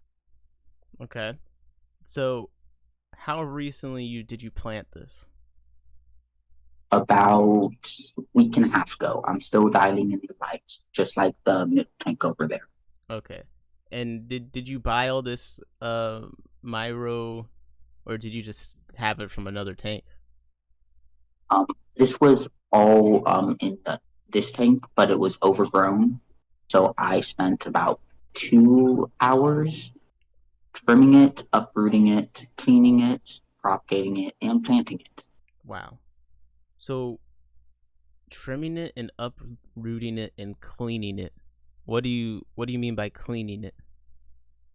So when you uproot plants, you'll usually want to disturb the sand substrate so that it prevents bacterial growth and waste accumulation, which will cause discoloration. So then when you uproot it, you'll also disturb the waste. And if that gets suspended in the water column for too long, it will cause a phosphate spike, which is very bad, very, very bad. Okay. So how do you fight a phosphate spike? If you're, because like I'm thinking, I feel like I uproot plants every now and then in tanks that I have like fish in. Should I just like immediately do a water change? Only if there's a lot of waste that gets thrown up, or if you haven't done, or if you uproot a lot of plants. So it all depends on how much waste is being suspended in the water column after you uproot them. Okay. So I have the grid up here, but we're not like a straight on at the tank, so I don't know how. Okay, here we go. Now a bit more. So I have the grid up.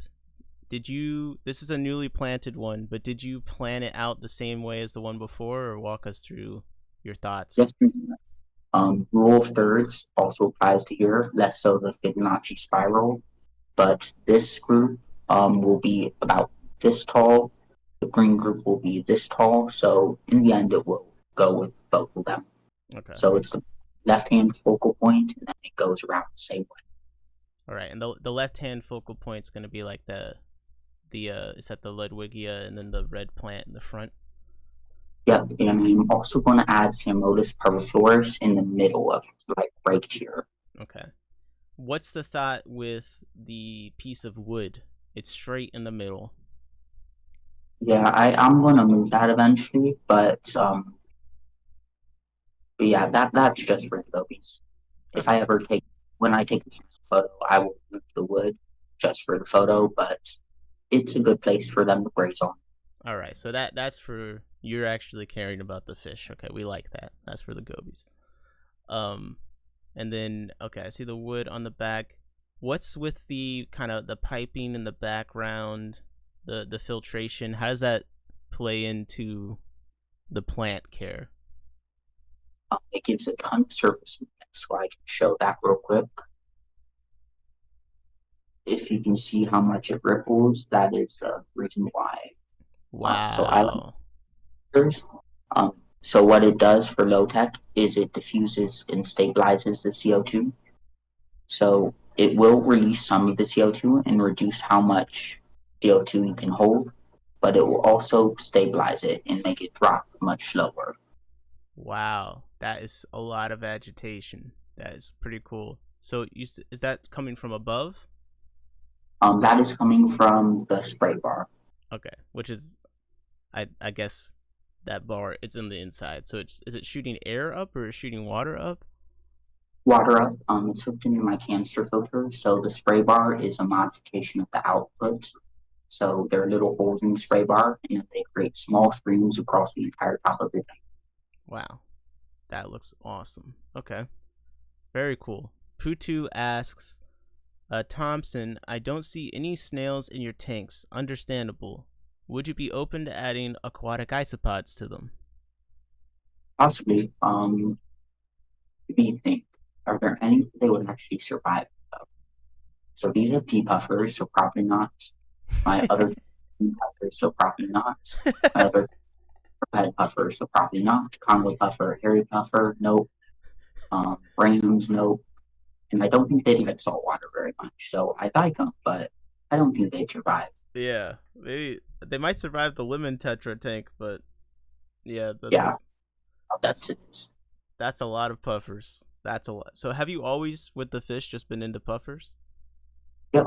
I only started keeping them about halfway through my hobby 5 years ago, though. So I was just learning about general fish for the first 5 years, puffers, plants, and aquascaping second 5 years, and now I am doing macroalgae, ecology, some chemistry, something else I can't remember for the next 5 years. Okay. Okay. So, man, I feel like Putu said, "R.I.P." Nice answer. I feel like I've already gotten so much information out of you. We definitely got to do this again. But before we end, I want to touch on one last category that I know you've been doing a lot of work on, and that's fish health. Um, right now in the hobby, if I had to think of someone like that's like researching fish health or doing the most for like learning new things, like Dan's Fish seems to be one of the people most interested in trying to understand diseases and stuff. What is the state of fish health? Like, do we know what do we know and what do we not know, basically? We know a decent amount, but some of the physiology of fish is not super well understood.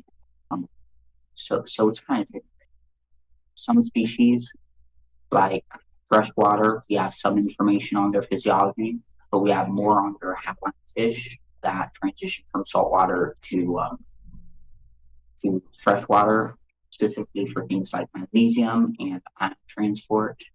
Then bacteria we know a lot about. Their strain code immune system we know a lot about. Thyroid we know a decent amount about because it's pretty similar to ours, but it's all kind of mixed up whether we know a bunch about it or we don't.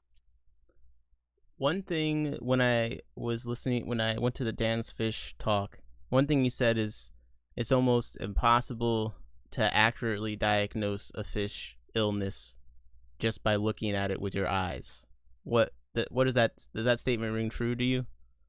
Oh yeah. You can kind of know what's wrong with them symptomatically and take an educated guess, but you'll never know the species of bacteria. You'll never know the genus of bacteria. You can guess, but you'll likely never know the actual cause unless you do a nephrostomy or swab. Right. But Christopher Junkin said you need a good microscope. Man. Yes. Why is that? Why is it so hard? Like, I feel like we always see the pictures and everyone's like, "Oh, that's obviously ick." Like, why is that statement wrong, and why is it wrong? So for ick, for columnaris, and for some of the common infections, that is correct. I mean, it is correct that you can discern them, but a lot of bacterial infections present in the same way. A lot of fungal infections present in a similar way, and a lot of parasites are not visible, and we'll never really know which kind of parasite you have if they're internal. But if they're protozoan like ick, then you can see pretty easily. You have ick, velvet, and then for bacteria, well, immune system bacterial infections, you have epistolis, and a viral infection is cysttis is another one that you can pretty easily discern. Okay. So those ones, like, you can discern, like, it's likely that is what it is, but it's still not like a for sure thing that you're seeing it correctly. Yeah, a lot of them present very similar. So for the average person, it's near impossible to discern it Okay. from velvet, columnaris from infocystis, um, and all the parasites from each other. Okay. So if you are someone that has a fish that is sick, what is your best path forward for treating it and figuring out what's wrong with it? Um, the first thing I would do are water changes. Water changes will reduce nitrate and bolster immune function, and that is the best thing you can do, which is why some people believe that ick is 100% caused by stress. It kind of is, but it's also caused by a protozoan parasite and being introduced. So that would be the first method. For bacterial infections, I like methylene blue baths. Um, for bacterial infection treatment, I like Canapex. For fungal infection treatment, methylene blue bath, and then depending on the fungal, will determine what I recommend.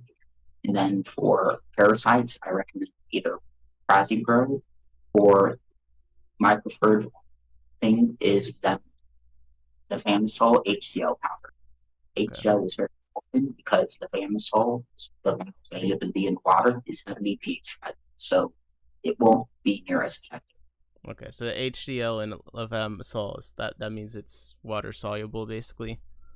Yep. Stable in water. So, um, geez, I lost my train of thought. I just did it to myself. Oh, Branton asked, "Isn't salt a good go-to?" It can be. It just depends on the species in question. So a lot of my species, puffers in particular, they're very sensitive to salts, primarily because of the osmoregulation system. Freshwater fish are very salty in size. They're constantly taking water. If you add more salt, they don't take in as much water, and sometimes they don't get enough ions of salt of certain kinds. Got it.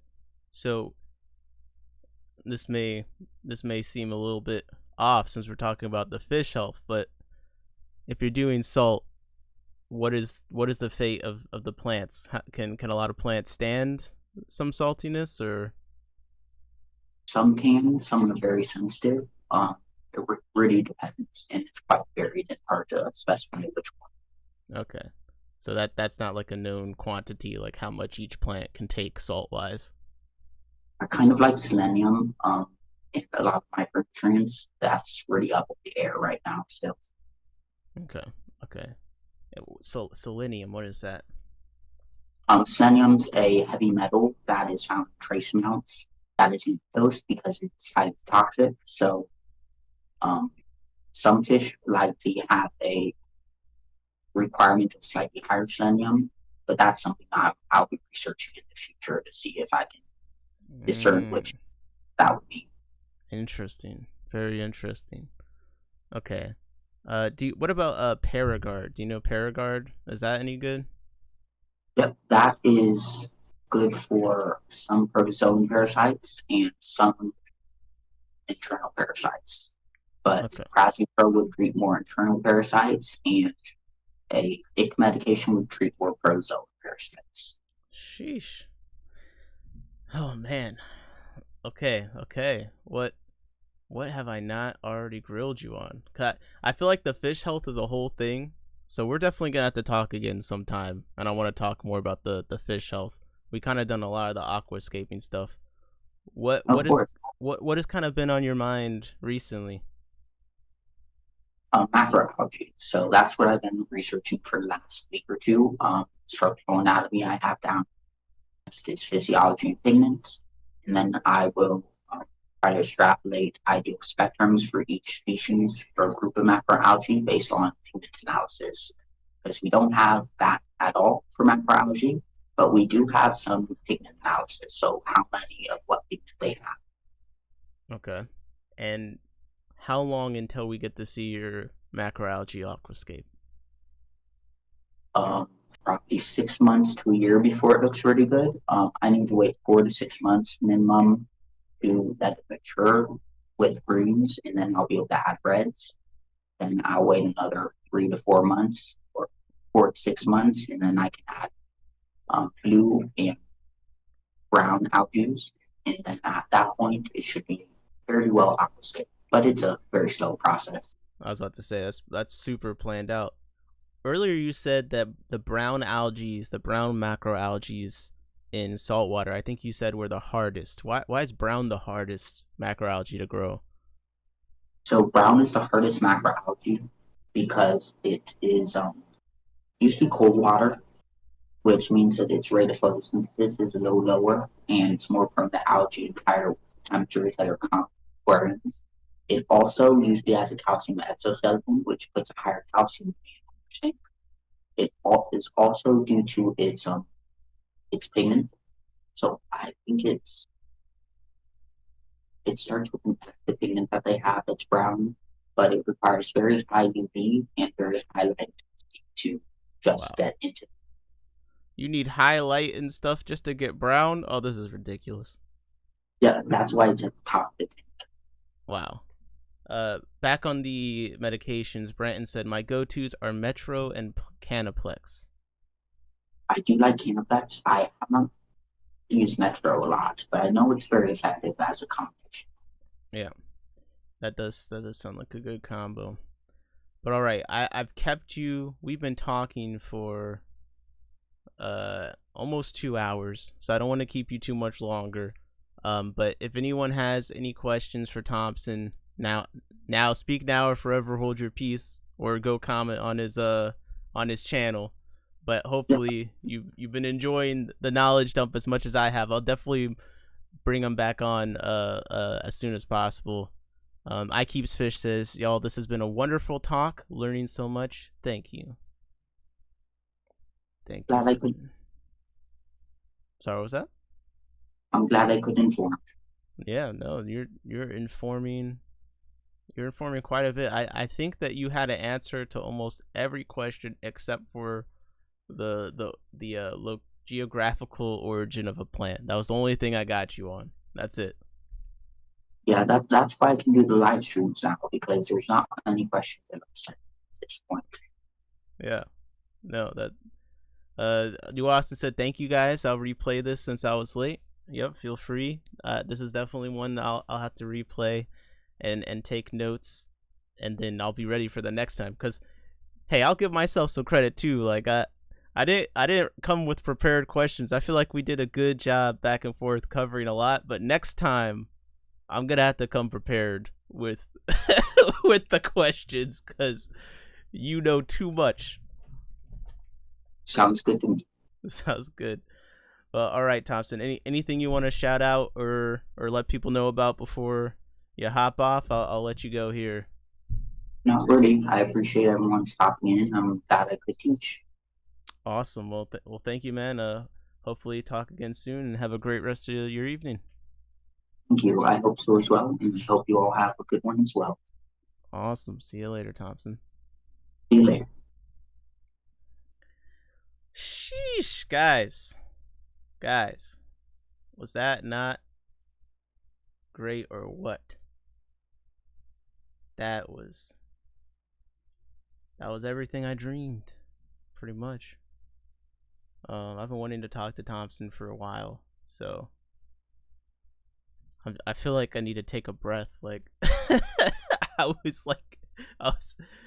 let me switch my camera thing real quick. But I was so like focused on coming up with the questions and then just comprehending what he was telling me, because there's also so much information. It was beautiful. So I hope you guys enjoyed that as much as I did. I'm just like, my brain is like, it's reeling. It's reeling. The plant stuff is just, there's so much with the plant stuff. So many factors that you have to know to really be able to like diagnose and whatnot. Sorry, I'm trying to get my whole video back up. There we go. 1 second. Oh, well, William Justice said, appreciate you coming on the stream. Great stream. Yeah, that was a very nice stream. I'm not gonna lie. I will definitely be revisiting. And this is a great time to say, guys, you have to let me know who you want me to talk to, because I'm trying to set up. I want to do a panel with 3 people. I feel like it would be really fun to get Thompson and one other person. So if you have any ideas, let me know. Maybe I wonder if he'd be down to do one of the debates. That'd be kind of wild. That'd be wild. I would not want to, depending on the topic, I don't think I'd want to debate him. I'm gonna need to find someone that knows more facts. But all right. How's everyone doing? Everyone doing good? I don't really have too much after stream in me, probably. I actually have a sinus infection apparently, or something. I don't know. The whole left side of my face is like in extreme pain right now. Like a couple days ago, I had like a sharp pain and like I couldn't move the left side of my face. Like I couldn't move my eyebrows up and stuff. And then today, like I just had the worst headache. Like everything hurt, so I went in. So I got a bunch of medication, whatever. So I probably am not gonna push it going too late tonight. But I had to get this talking with Thompson. I've been waiting too long, so definitely worth it. But probably there's just one thing I want to do first before I get off. Let me see. I just want to see if there's any new fish posted anywhere that I want to look up. I'm gonna do it anyway. I may as well do it on stream. 1 second. You already know. If you're not a degenerate, stream's over. Goodbye. Take your judgment elsewhere. Me, I'm plotting. I'm plotting on some fish right now. If I can get my window capture to work. I've been liking the Streamlabs versus the OBS. It's been nice. It's been nice. It's been actually working. That's about the only thing you can really ask for these days. William Justice said, degenerates only. Let's go scope some fish. See? William knows what's up, man. William knows what's up. We're here. Transparent. We got the fish are gonna be big. I'm gonna be a little big. Pause. Make sure the chat is big. We all big up in here. Pause. Okay, let's see. That's where should we check for fish first? Because it is beginning of the week. Not everyone's updated everything, but let's see if Dan's fish has done anything. Let's scope the fish. Okay, most popular. Let's go to most recent. I saw it. Okay, redhead tapajos. Okay, those look cool. No, not too much has changed since I was last here. So okay, let's go to my old favorite, the ad site, Aquabid. And if you just tuned in, the main stream has ended. We're just doing some fish scoping out real quick. I'm gonna look at the buy it now. I am gonna buy some fish soon. My new defense is my birthday's coming up, man. The birthday fish. Okay, aquarium. We got the aquarium fish category. Very descriptive. A bunch of Medaka listings. I'm not looking for Medaka. Non-beta.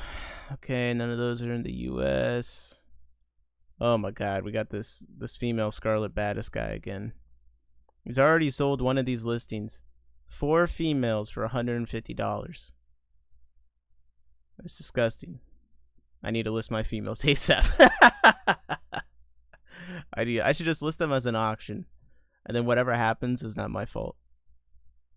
That's what I should do. Man, Dan's fish listings. Okay, Epistogramma Hungsloy Super Red Proven Pair. The Super Red's in all caps. I just want to see how super the red is. Wait to buy fish on your 24-hour stream. I'm not buying. I like unboxing fish on stream. Buying fish on stream, that immediate gratification isn't quite there. You know what I mean? Like, don't you want to be there when the fish get there? If I buy it on stream, you have to wait. I've been plotting on this. His username's the Indian guy with fish. He posts like a bunch of the wild betas. I was considering some of them. Like I was thinking about the beta Hindra. I just wasn't sure like how much that would limit what I could house them with. Beta Hindra it seems it's like one of the wild types, but it seems like it's a bit more similar to the domesticated ones you would expect to see. Very pretty. I've been thinking about it. I want to do another wild beta, but the mouth brooders do kind of make it easy. I thought about the chanoids, but it's too close to the Albimargaritum. There's a few differences, but they kind of like similar appeal to me. So I guess not. So these betas. If you order, let me know. Group buy. I want to do an aqua import order. That's what I want to do. I want my half beaks. Damn it. Man, Corys. There are so many crazy expensive Corys going on. What is this? A Centromoculus orca, true orca wood catfish. Dog. What is this? I just realized I had my thing at a very weird aspect ratio. What is this fish? I see why they call it an orca. Isn't that who K? No, I think that's Aquahuna or who Aquahuna.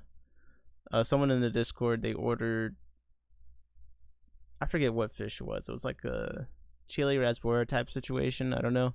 They got 12 pea puffers instead somehow. Kind of wild.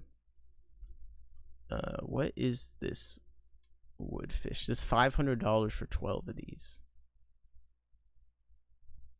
Aqua Imports does have them. $39.99 to $54. They say, what do they describe it as? Hold up.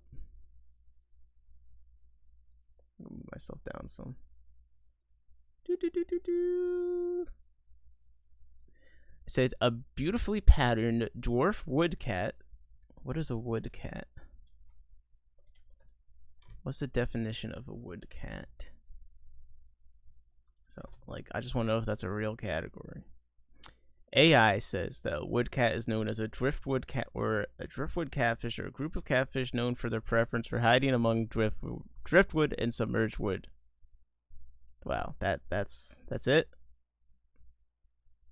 Okay. A beautifully patterned woodcat named for its distinctive black and white coloration. The orca woodcat is a cryptic species which spends most of the daylight hours hidden within driftwood, leaf litter, or submerged logs. Known from middle Amazon tributaries in Brazil, the species is similar to and has in the past been confused with the ninja woodcat, C. musica, but can be distinguished by heavier white spotting throughout the body. In the aquarium, they are hardy species and have been bred successfully, but should only be kept with small and peaceful tank mates, as they can be easily outcompeted for food. Steve says Aqua Import sells herps too. They had the dart frog species I want. Yeah, Aqua Imports I really want to do an order from. They have some cool stuff. Like my half beaks. So I might do it. I might do it this week. I don't know. It depends how much I hate my life. Odds are looking good. Jesse said I was looking at bringing some of those in. Oh, okay. Yeah, I hadn't seen these. Seems like they hide a lot from what I'm seeing from this and the forum posts. What size do they get to? Oh, size 3 inches. That's not too bad. Yeah, that's a cool one. That's a cool one. I can see it. So 12 of them for 500. What were they doing? They were doing, let's see, 40 per. 40 times 12. Okay, so it's basically retail price on the Aquabid. Why not? Let's see, what else? What else? Anyone want a $200 Corey? I still just do not see. I don't see it. I do not see it. Anything else cool in the Corys? No. Hey Barbara, how's it going? How's it going? We finished up the talk. It was a great chat with Thompson. I'm just doing my usual scoping out some fish real quick. Let's see. Jesse said pricey hobby. Yeah, damn. Proven pair of L333 gold. What you see is what you get. $550. That's actually, how much do L33s go for? It's like a $70. Well, that's Moonlight. Okay, they're expensive fish. I guess a pair for 500. Like, if you're really gonna breed a bunch of them, I could see a world where that's worth it. And it's proven. That's nice. Christopher Junkin said, I'm lurking. Starting a new fish business is a lot of work. Hey, get to work, man. That does sound like a lot of work, though. Lurk away. Love the lurkers. Barbara said, I was annoyed at myself with missing it. I'll catch the replay. Yeah, no worries. And if you do have questions, just comment your question. I'm sure myself or Thompson will answer. I can ask Thompson to answer any questions people leave in the comments. So if you're watching this later, go ahead and comment your questions. One of the things that's nice about live streams is people talk live, but one of the things I do miss is the people that watch the replays of live streams don't comment as much, so I don't get the feedback from people that usually just watch it later. So first of all, I don't really know who watches it later, and second of all, if they do, I don't get their thoughts the same as I do when we're live. Okay. Let me see what I want to do here.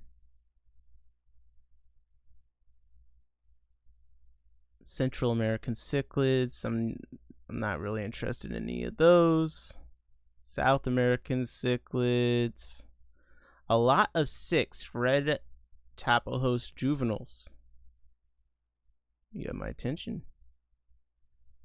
Although I will say the oversaturated photo and the caps all over this, like, I'm not even gonna consider this, because this person seems, people always seem unhinged to me.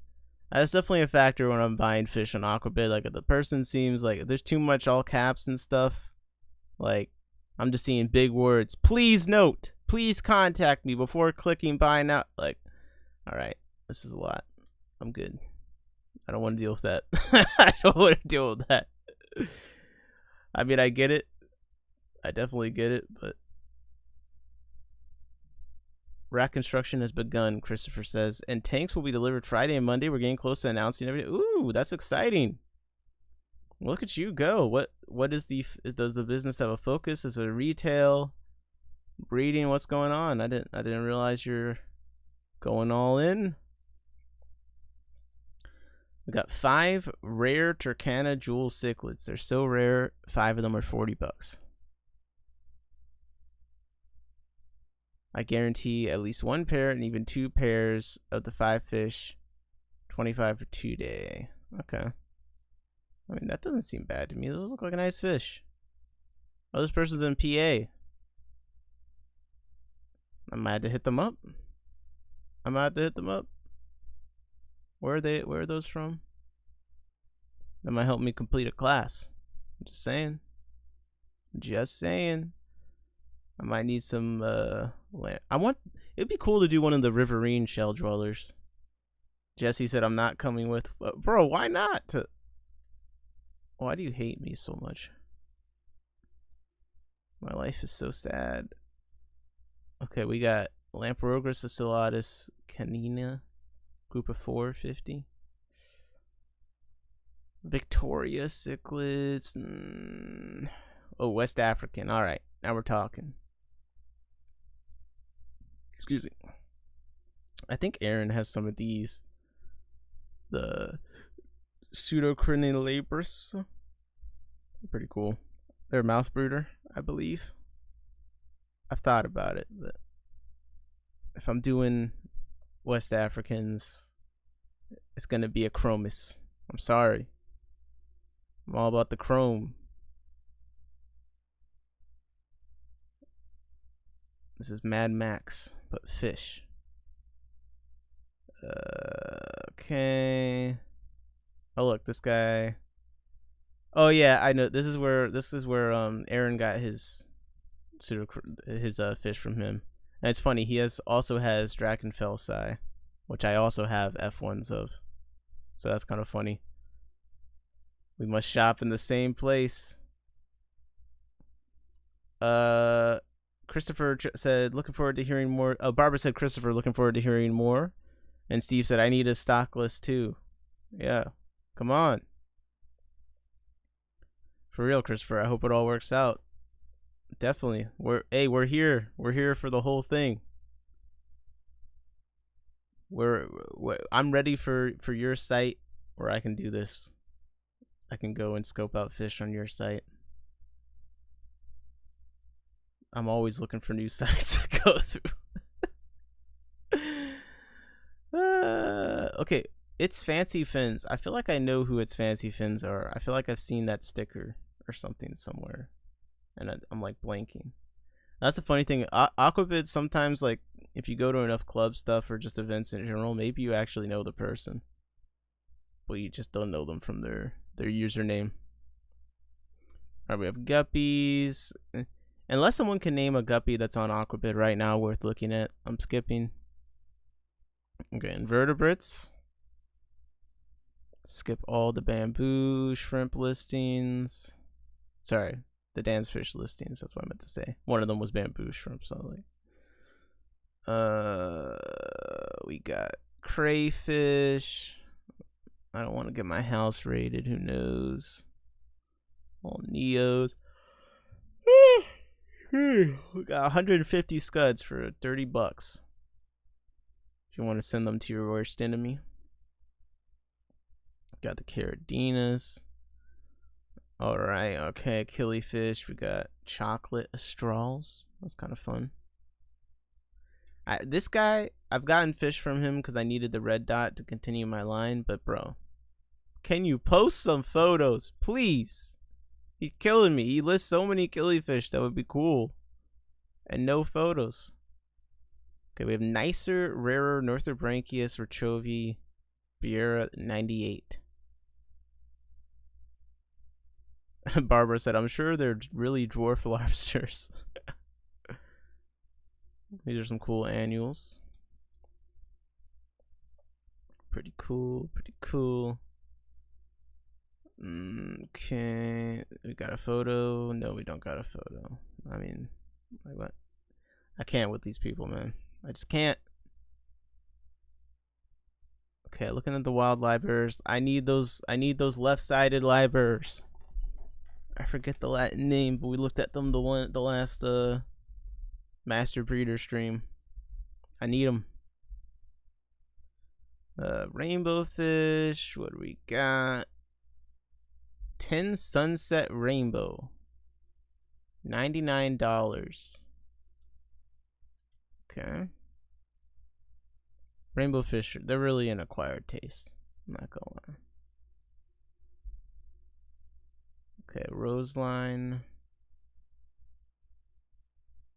These are tempting. I lost a bunch of my rads from a filter failure, and I want to try them again. They're from a different creek though. I technically have some juveniles, but I don't know if I'll end up with a male and female. Skull has the one-sided, the jaguar looking one, right? Yeah, I think it was like called a leopard lie-bearer or something. No, that's not this one. One-sided lie-bearer. Yeah, this one. This is the one that I want. Gincia lineata. I need them. I need them bad. I've been wanting to do these pygmy. I'm gonna wait until the Mako meeting because they're doing an order, and these are on the list. The pygmy killifish. These are natives. I mean, look, they're pretty cool looking. Like, bro, they look like miniature little golden wonders. Like, who knew? Let's see what they look like on Google. I mean, they're cool. Look at this. This is a cool looking fish. Come on. All right, let's go. Native fish. Like, native fish rise up. That's what we're doing in 2025. I'm going to get these bluefins going. Oh, man, my head hurts so much. If I move my head... okay, I'm not going to do that. If I move my head to the right like that, a whole line all the way down my neck of just, like, constriction and pain goes off. And then the top of my head is like... there's an explosion. A jaguar lie-bearer. Okay. I said leopard. Why did I say leopard? I don't know the difference. I don't know the difference. Man, it's so funny. I feel like there probably was a time where there was more reef fish. There's like nothing. Nothing. Alright, any other sites I should look at? Let me see. Does Tristan's fish have a new fish section? That's all. I just want every site with a new fish section that's updated all the time. Are you having a migraine? No, I have a. They said I might have a sinus infection, sinitis or something. In the front, in the back, I don't know, all over.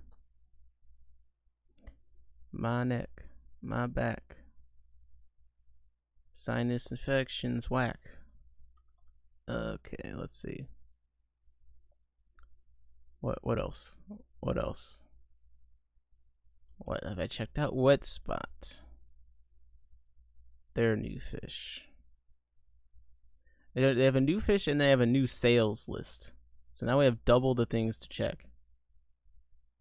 So everyone's getting in the golden dwarf cichlids right now. It seems like everyone just got those. Okay, the chocolate, the samurai gourami, I've thought about those. Ooh, does anyone know about Pseudomagil, the past guy? Because there's a place that claims they have them. If anyone knows anything about them, I'll go look at that. You can tell me what the chances are it's actually them, because I know that odds are slim. But that's a cool...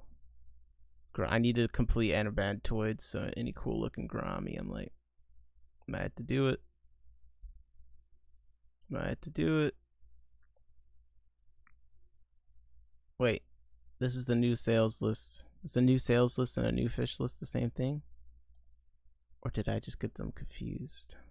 Okay, there's just crossover. Fine.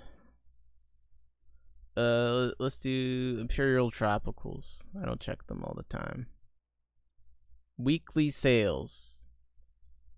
Wow, they had Dwarf Sagittaria at $11, $12? Is that how much it costs, or that seems high to me? And like it's when it says one plant, like how many? Okay, 2 to 3 plants. I don't know. That seems high, but I also buy the majority of my plants at auctions these days, so maybe I'm just out of touch. But I feel like I look at prices of things regularly. Ooh, special collections, new arrivals. That's what we're looking for. Let's go. Okay, we got this Anubius. This is a cool looking Anubius. It's an interesting photo. Dramatic lighting. Anubias avzeli is a perfect for any planted aquarium. It's relatively undemanding, native to Africa. What makes this Anubias unique is that its leaves are long and pointed compared to more common Anubias, such as Nana. Their leaves tend to reach upward towards the surface rather than lay flat. As they are similar, this Anubias is commonly misidentified as Anubias congensis. The difference is that Anubias avzeli grows larger and has somewhat more oblong leaves. What does oblong mean again? We've looked this up on here before. An object or flat figure in an elongated rectangle or oval shape. Okay, that's so helpful. Yeah, what's up, Cheryl? Cheryl says, "Hey, Nick in chat." We finished the talk with Thompson. It was great. You should definitely check it out if you missed it. I'm just doing my end of stream trolling through the new arrivals on different sites, seeing if we find anything interesting. It's crazy they had the dwarf sag listed higher than an Anubias. That just doesn't seem right to me. But what are these? Alto Lamparogris compressiceps. These look kind of cool. Look at the mouth shape is kind of. They look like they could eat a lot of things. They look like they could eat all my fish. Every single one of them. Okay, we got the Alterna Renecki in here. The Magnum Pleco, LO47. Clown Killifish, Triple Reds. Okay. Oh, Parkinsoni Rainbow Fish. That's a pretty cool yellow pattern on the back there. It's like a camouflage.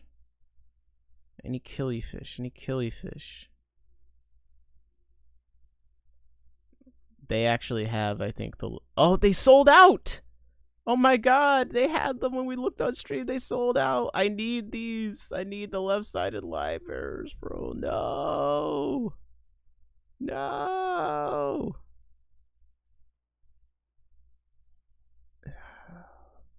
I'm too slow. I'm heartbroken right now. That could have been my birthday fish. Okay. Sold out. I got any killifish? I'm about to leave. I'm gonna leave. I'm too mad. I'm too salty. Where other fish? This is like a convoluted, like, other fish has like 10 categories in it. Okay, all the killifish sold out. You know what would be a fun site to look at? The AZ Gardens. Every time I mention Arizona Aquatic Gardens, all I get back is like how horrible they are, yet somehow they always have like decently cool stuff in stock. Probably because no one wants to buy from them, apparently. I find it fascinating. I don't know who buys from them, but every now and then I'll like search something and they come up and I'm like, why are you the one that has this out of everyone? It just doesn't seem right. Kind of like this website.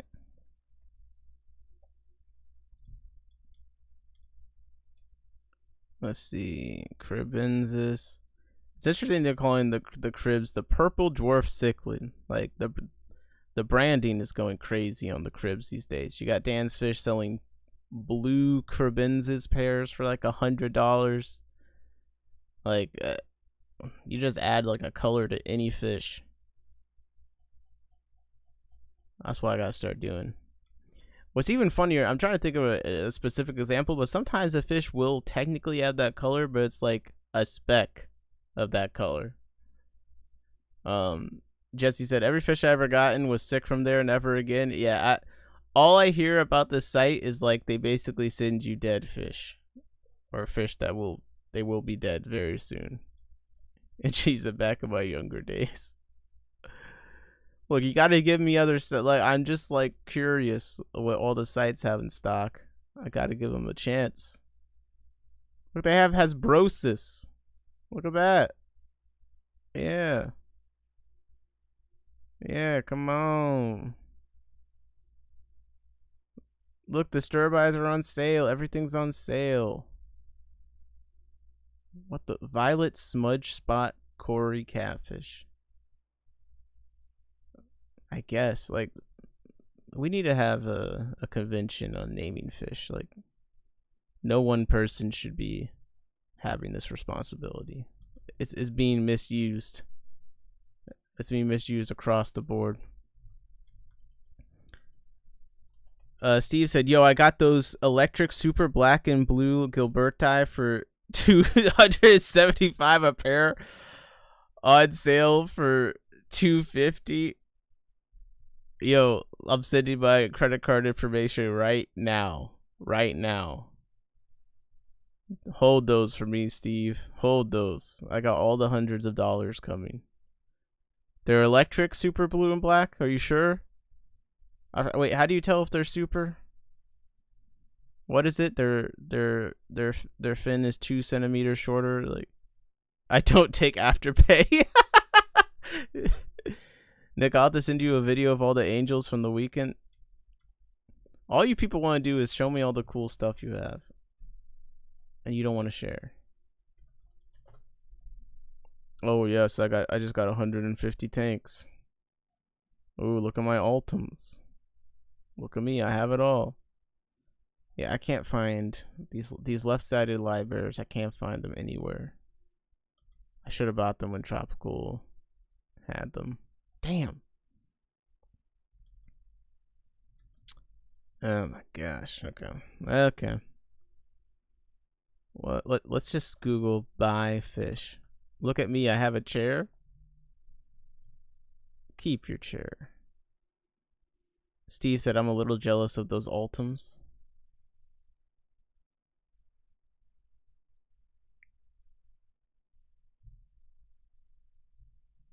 Yeah, what is going on? Okay, sorry. I like almost never check my phone when I'm streaming, and then like when I do, I'm like, what the hell? Like, do people, you ever get a text from someone and you're just like, what are you talking about? Like, why do people come to me with these things? Okay. Jones Lake Management. Hold up. Guys, I know we're kind of at a dry spot and sites to go through for fish, but I just Googled buy fish, and I think we got some great options right now. Okay. Jones Lake Management. Let's go. Fathead minnows, okay. Rosy red minnows, okay. Red ear sunfish, $159. Like, we can stock. We can sport fish. And that's about it. All right, well, that was fun while it lasted. Jesse, bro, right as you respond to me. No, I'm talking about something. Yo, everyone I respond to is like, you're talking about me. No, Jessica, I'm not talking about you. I'm not paying anyone's business on stream. Jesse said, I'm afraid to text Nick anymore. He's gonna wait until his bath to answer me. Bro, I would never wait until I take a bath to answer people. That's ridiculous. Like, you're telling me I'm gonna go the whole day and not respond to people until I take a bath? Like, that doesn't make any sense. Jesse said he loves a bath tag. Okay, listen, can we focus on Aquarium Fish Depot? I'm sure this has some great, oh, they do saltwater stuff too, so it's gonna be bullshit. I don't trust places that do both. I'm sorry. Pick a side. Stay on it. Am I the only one that feels that way? We gotta draw a line somewhere. Yeah, I'm not even looking. I'm off. All right, predatory fins. We looked at their YouTube video the other day. It was unbearable. It was unbearable. It reminds me why I don't watch a lot of fish YouTube videos like that. The top 10 over sensationalized. No, I can't do it. But let's look at gourami.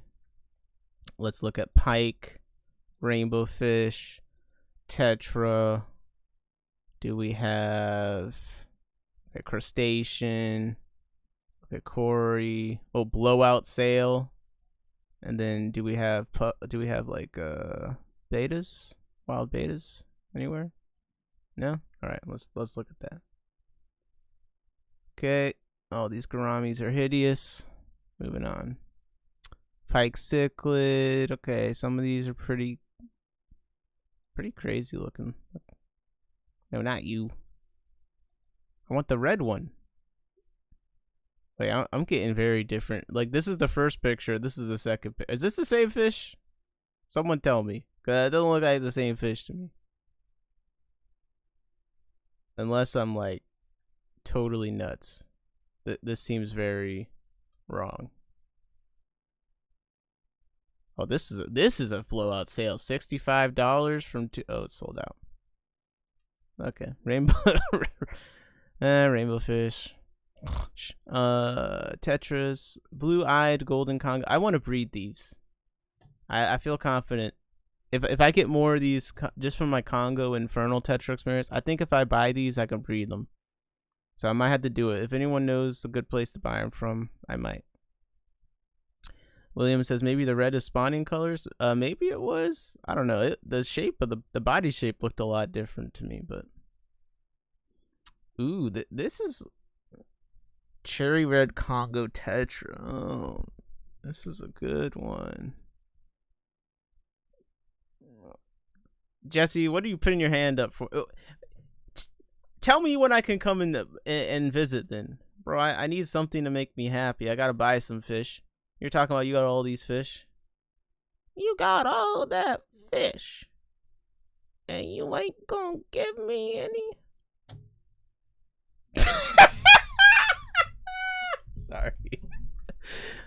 Sorry. Okay, moving on. And I'm bringing more puffers in. I do have to come and get the puffers. I do. But you just have to tell me when I can. That's my challenge. Blowout sail. Damn, this is a lot of ugly ass fish. Okay, Moonlight Aquatics. I actually haven't looked at Moonlight Aquatics in a while. So let's go to new to old. One day I'll have the patience to look at the different kinds of Medaka and understand what it even means when it says like the Ulysses Medaka. Like Jesse said, I'm trying to get everything square here. Got a lot done today, but I had to get my packages out today so Brighton stopped crying. Yeah, yo, is it just me or is Brighton low key like toxic / got anger problems? Like he stopped watching Garden of Eden because he didn't get his damn stickers. Like if you knocked over his brine shrimp, has like a 99% chance of first-degree murder charges. Like, what's going on with this guy, man? And why is his bottom so bare? Like, I just have a lot of questions.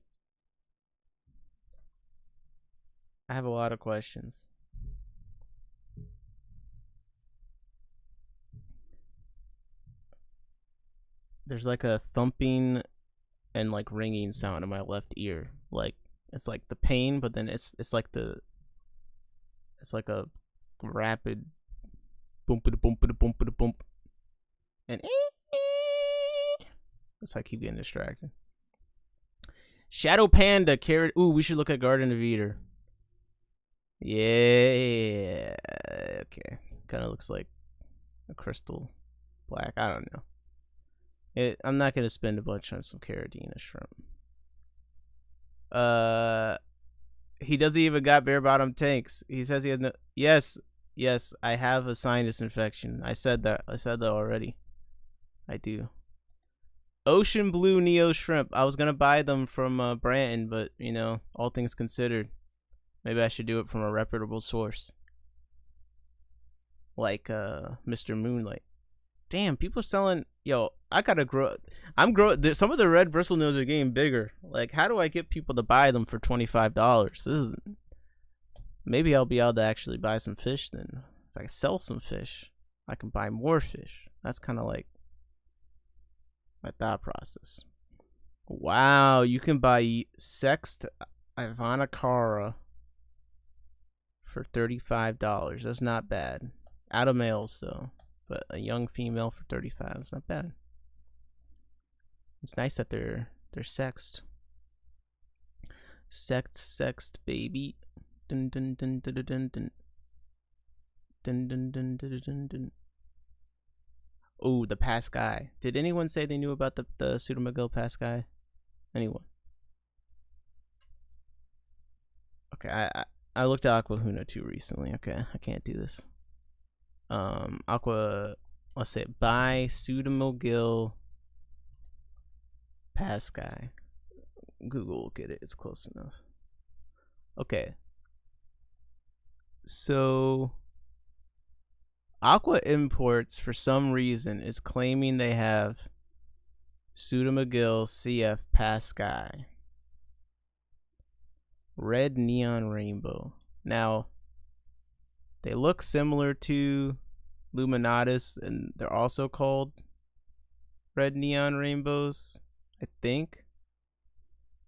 So, like, what is the difference between Pseudomugil past guy and Luminatus? Oh gosh. Oh, this is interesting.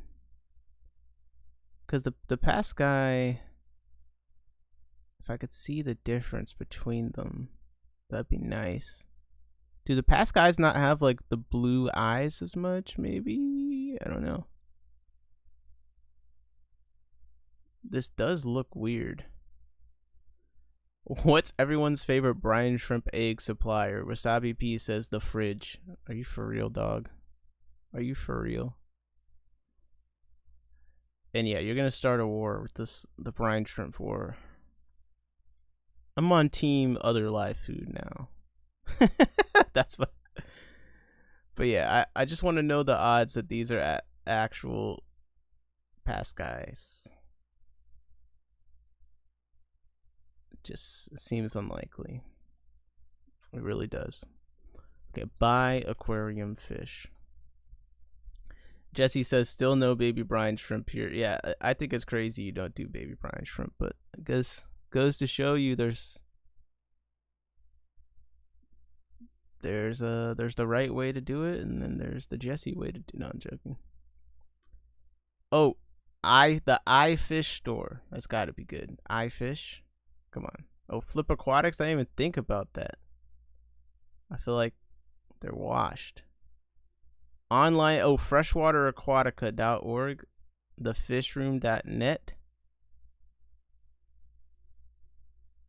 Alright, that's where we're stopping. I'm just tired of setting up a hatch and every other hatch is a lousy hatch. Yeah. Well, if it's every other hatch, then that, I wonder what that variable might be. Cheryl says, Flip seems too expensive for some fish. Alright, we'll look at them first. I get Flip Aquatics and Aquatic Arts like mixed up. I don't know why. They like have very similar vibes to me for some reason. Okay. Probably me. I mean, I don't know. Have you tried decapsulating them? That's something I want to try soon. I think Daphnia is going to be my baby brine shrimp replacement. Daphnia and then the smaller Daphnias. I just think you can feed them certain things, they'll make them more nutritionally complete and all that stuff. Like baby brine aren't even nutritionally complete themselves, so to make them nutritionally complete you'd have to add stuff anyways. So I feel like either culturing them, which I'm trying to culture brine shrimp now again, or Daphnia is gonna be my way to go. Okay, they got Daphnia here. Speaking of which, $16 for 100 Daphnia. I can't tell if that's good. That doesn't seem like a ton, but not a lot of places sell Daphnia, so I guess it's not too bad if you're like already ordering from them. I might try that. I have a bunch of old eggs. Hate to toss them. Yeah, I want to buy some decapsulated eggs that you're supposed to just feed to them too. I think could be interesting, but it's on my list. It's interesting. A lot more places are carrying rainbow shiners. They're not as expensive now. They got them here for 12. Longfin panda cories for 14. A lot of guppies and stuff right now. Let me do new to old. Oh, well, it's all sold out. Okay, fine, never mind. Let's look at their best selling stuff. Steve said I don't fuck with Flip. Yo, there was like some ad. I was roasting them on stream for some ad. It was like horrible. I was like, they just wasted their money. But I mean, it just seems like kind of the typical fish going on here. I'm not seeing anything super interesting one way or the other. Yeah, I mean, I have a lot of sold out stuff. Let's see. I work through Flip Aquatics, they're a distributor. Okay, that makes sense. Makes sense. Alright, let's try the iFish store. This is one of the most sterile looking websites. Like, this looks like a insurance website or something, or maybe like a scam website. Okay, let's see. Angelfish, Airwan. Okay, let's look at African cichlids. Let's look at rainbow fish and tetras and gouramis. Alright, seeing lots of sales, seeing lots of sold outs. Okay. Praycocks and Bosmani. Tetras. It's, man, this, I don't like this website. Look at these arrows. I don't like these arrows. Isn't that a weird thing to not like? Have you ever looked at Tank Dreams? Let's look. Tank Dreams fish. I don't think I have. Oh, animals are special to me. This is where I share them with you. Welcome to Tank Dreams. Here you'll find aquatic life with the best guarantee on the internet. Your fish and invertebrates are guaranteed to arrive alive and thrive for 7 days after. Wait, what happens after 7 days? Ah! They're guaranteed to arrive alive and thrive for 7 days after arrival. Please order with confidence, knowing you and your livestock are protected. I'm proud to offer free priority mail shipping over $74.99 and free overnight shipping with orders over $134.99. Okay. You can see what I have stock all at once by clicking here, and it goes to our Aquabid link, but I guess he doesn't use that anymore. Global Fish Co. Okay, I'll look at that. It's a dated website, but I think he's pretty sincere. Yeah. Let's see how sincere these fish are. Okay. Live bearers. Okay, everything's sold out but assorted emerald guppies. Tetras. Okay, wait. Can I do it by available? Need an available sorting thing, because this is hard to go through. Featured. I might bring Northobranchius cardinalis, but I'm not even gonna try and say that river name. Screw you, Jesse. The cardinalis are pretty. They're pretty. They remind me of the Corensis I have, and you have a location for them. I say do it. I'd do a pair of them, probably. Oh, that's a pretty one. That is a pretty one. Got catfish. Yeah, I need the filter for what's available. Got some decent amount of rainbow fish in here. I need threadfin. Ooh, I need Madagascar rainbows. I need them for bat. I think, are they the ones that are care species? I forget. They're a decent amount of points. And also, I actually was looking at them already. I think they look pretty cool. I was like, what? This random rainbow is like not that expensive. I feel like they're kind of underrated, maybe. So I definitely want those. I think I saw them at Petco. Ah! Eh. Alright. Global... What was it that you said? Global Fish Co. I'm not even trying whatever the hell this hellscape of a website is. Okay, Global Fish Co. Alright, here we go. We got another white and black site. Okay, we got a store location. I like that. New arrivals. Yeah, now we're talking.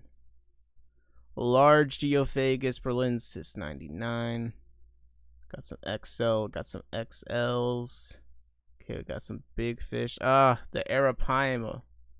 16 inches, $1,000. Jesus. Jesus. Bro, you're gonna have to back up a 16-wheeler to pick up your fish at this place. Like, I need a truck. Okay, they got a lot of big fish, man. Okay, let's do oddballs, tetras, catfish, pufferfish. Steve said good, it should cost 1K. Yeah, I mean, definitely. Definitely. Man, they got some big. Oh, clown killifish made in $8 CPDs. Not bad. Wait, these guys are claiming to have Pascal rainbows too. What's the truth? The Celebs rainbow. Large Congo tetra. $25. Stir buys for 8.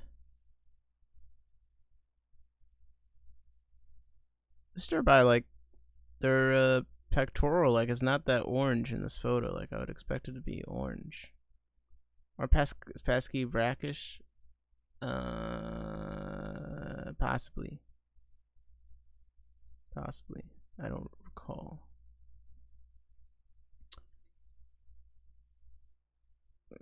Let's see. Do we have... Alright. I'm going to do Garden of Eden, and then I'm going to do... I just want to see if there's any... It's only going to take me a second. I just want to look at their Caridina. See if any of the ones I've been looking at have gone on sale. The blue steels. I was looking at those. I do like how they look. They look frosted. Okay, and then I was gonna do... Oh yeah, I want to look at Elite Menagerie Habitats and see if they updated anything. I need to hit her up because I still want to go down there and see the store and see if I can interview. Okay, so we got a little bit of a category. We got a lot of categories to go through, but let's do Danio, Gourami, Killifish, Livebearer, Oddball, Pencilfish, Puffer, Rainbow, Rice Fish, Invertebrates, and Isopods. Yeah, this will be fast. Okay, let's see. Where's the in stock availability? In stock. Okay, pom-pom crabs, purple vampire crab, sure, banana crab, red claw crab, panther crab, Thai micro crab, tomato vampire crab, ooh, tricolor Borneo crab. Only 2 remaining. Damn it. These are fucking... Sorry, excuse me. These crabs look so cool, man. I recognize the name immediately because I want them. I want these. That's a nice crab. That is a nice crab. In my verse colored crab. Wait, what does that even mean? In my verse colored crabs? Not a vampire crab, but pretty cool. Those are dope. I like those. I like those. What other invertebrates are there again? Shrimp? Okay, availability in stock. Okay, blue velvet. We got the bamboo black rose. Wait, why was the vampire crab in? I'm not even gonna question it. Indian candy freshwater prawn. I think we looked at that before. This looks like. This looks gross. I'm sorry. This is, if I saw this in my tank, I'd react like I just saw a scud. I'd be like, ah, like it's like a spider in my tank or something. Like, no, nope, get out of here. Okay, I got super red crystals. Oh my god, bro. Oh, the CPDs were only $7. That's not bad. Gourami. Sparkling gourami. Blue cobalt dwarf gourami. Moonlight gourami. Red-tailed giant gourami. And wild-type honey dwarf gouramis. That's kind of interesting. Wild-type honey gouramis. Why not? All right. What killifish we got? What killifish? Clown killies. Okay. Chocolate straws. Okay. The chocolate straws have more blue in there than I expect. Like, look at that. That's kind of cool. They're not bad looking. Garden rye gold straws. Oh, yeah. They got the, albino garden rye. Because I had the golds, but this is an albino garden rye pair? What? Yo, I want that. I don't think my golds were albino. Yabassi, they have Yabassi red lamp eyes. Ooh, blue Galaris pair? $54. Bro, I might have to make an order. Ah! Steve said, say what? There's only one available. Holy. It's only a 2.5 hour drive. Not even a photo, though. There might be a photo on the Facebook. I give her a break on the photos because they also do the stock updates on Facebook, and it's a retail store that also does shipping. Blake has blue Galaris for $50. I know you. I thought you went and bought them all. No, blue Galaris showing up. London Town gets them in too, every now and then. That's definitely a fish that, unless it's a low location point, I'm gonna buy at auctions and stuff. I don't need to get any more Galaris right now, unless it's the low location. I gotta manage my space. All right. I do need to get up to Fish and Friends soon, though. Maybe I'll do that this week. Probably not. Okay. Oddballs. Platinum half beak out of stock. Life is hard. I hate my life. Okay. Empire Gudgeons. Tie glass catfish. We got the Scarlet Gem Baddis. Indian dwarf mud skipper. Ooh, the purple spot gudgeons. TK Tropicals say, hey, I like aquascapes, but I'd rather focus on fish instead of plants. Yep, that's the fun thing about, you got people that like the plants more than the fish, and you got people that like the fish more than the plants. But a lot of people do combine the two often, so. Blue chameleon baddis, the Siamese glassfish. I'm not too much of a plant person myself, but that's one of the reasons why I wanted to learn more about them. It does have some application for the fish stuff I'm trying to do. And hello TK. Joe's Fish Shack is an amazing old-time breeder. Whoa. Hold up. Let's see what locations. Go Joe's Fish Shack. Is it a website? What is it? I'm not finding the right one. How do I find it? Oh, is it the Shrimp Shack? No, he definitely said Shrimp Shack. No, Fish Shack. You said Fish Shack for sure. Why does everyone have a shack? Why is there already a Joe's Shrimp Shack? That's concerning. Okay. Joe's Fish. Quotations around fish. It's called Uncle Joe's Fish Shed. My bad.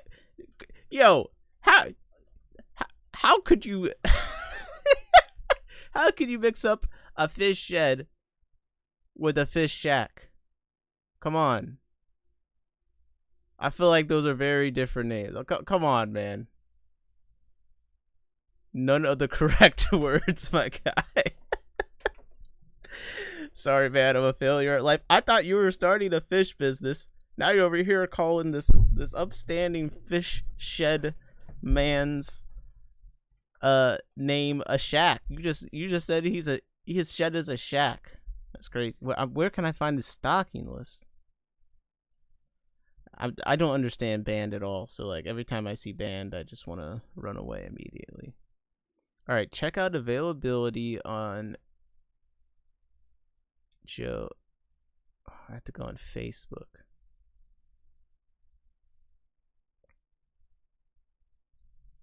Or eBay. 1 second. It wants me to unlock. I can send you a number to text. He's an amazing guy, lots of rare fish. It's best to text him. Well, I want to see at least what he has, because depending on the location, it depends on. But that could be great. That could be great. Are you in the Discord? Because okay, so it does have one. It's just the dwarf. It just has the dwarf red listed. That's all it has listed right now. All right, I'll have to go check out his Facebook and stuff. But thanks for that. Thank you for that. I wish I understood how to use band. Every time I try and use the site, I'm like, this is the worst site I've ever tried to do anything useful on.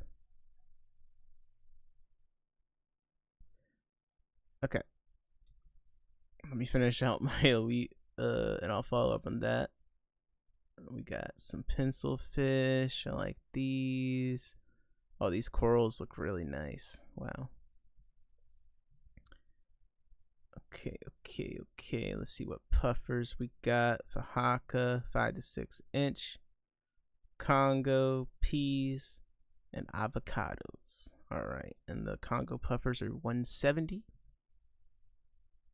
Ooh, a Gertrude Aru 4 rainbow fish. This is a cool one. Gertrude Rainbow 4. So I'm trying, so you see those there. I'm trying to compare them to just a normal Gertrude's. I don't know how much of a difference there is, but I feel like there was one. Whoops. Okay, New Guinea Red Rainbow, Orange Prismani. Okay, Kalitawa, $19 for Kalitawa. It's not the worst. Okay, Madagascar rainbows. So she also has the Gertrude, the normal ones, and the thread fins. All right, 20 to your face, yeah. That's how I feel. 40 to the face, yeah. The Signifer rainbows. I feel like we looked these up recently. Are these aren't one of the brackish ones, are they? Oh, come on, bro. Come on. Only 3 remaining. There's got to be a pair. And the Celebs rainbows. Oh my gosh. I could get all my BAP for rainbows right here. Oh my gosh, man. Holy. Gertrude Rainbow Decay. Another Gertrude location. What is happening? Dwarf McCulloch's rainbows. Ivan Stoff's blue-eyed rainbow fish. Taritao rainbows. These ones look kind of weird. Would you ever scuba dive to look at fish? I'll be honest. It's definitely something I could be open to, but I really don't like swimming. I don't know. I'm starting to really settle to a place where I just don't want to be in the ocean and rivers. I don't know why.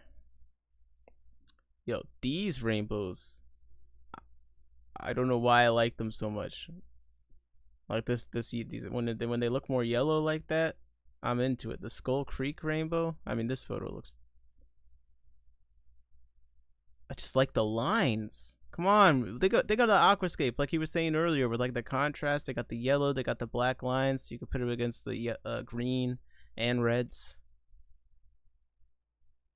Ivan Staffs. They got so many rainbows in right now. It's crazy. That grass is so nice looking. Yeah, comfy looking fish. Holy. Okay, which one? I do need the Pseudomachyl though. I'm not gonna lie. Okay, they got Medaka, but I don't know enough about Medaka. Dwarf Medaka rice fish. Okay, you want them to be smaller. Black and yellow Nishiki Kohaku Lame Medaka rice fish. Goshiki type R Medaka grade B. Okay, this photo is not gonna do it for us. We're gonna have to look this up. These look very specific. It's so hard with rice fish, man. I don't know what's going on. Okay, we got American Trapdoor Snail, Batman Neurite Snail. All right, what else? Hit me, Blue Rabbit Snail, Chocolate Postal Rabbit Snail, Chopstick. Okay, Hercules Snail. What the heck is this? Ah, it's all these cone-shaped snails. The Pagoda Snail. Let's go. Piano Snail, Pink Lady Neurite Snail. Got a Pumpkin Neurite Snail, a Spiky Neurite Snail, Striped Wizard Snail, White Wizard Snail. All right, this is like a billion different Neurite snails going on here. Brackish fish and inverts. Zebra blenny. Oh, it's got the Hawaiian Ope Ula shrimp. That's kind of cool. And butterfly leaf goblin fish. Oh, bro. Yo, the nettle snail. Yeah. Yo, you a leaf goblin. What's a goon to a goblin? Interesting. It's brackish. Alright, Dairy Cow Isopods 10 pack, $14. Yo, I wonder if she'll take any isopods for credit. Powder Orange Isopods 10 pack, Red Koi. Those are nice.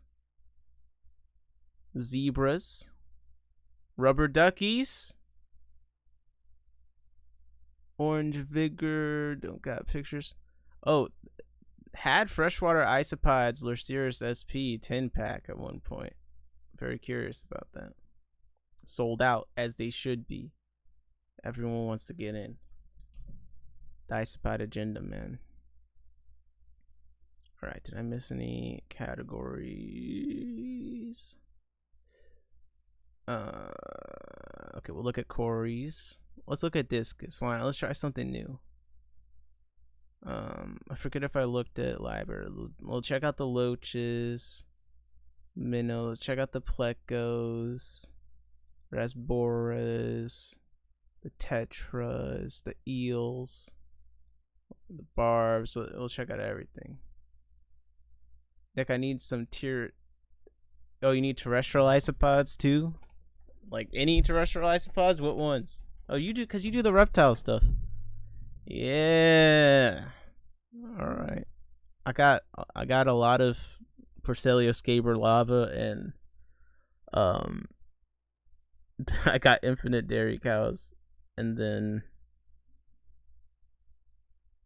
I'm starting to get some of the Cuberous pigeon. I think I have some babies of. I need to put them in a bigger.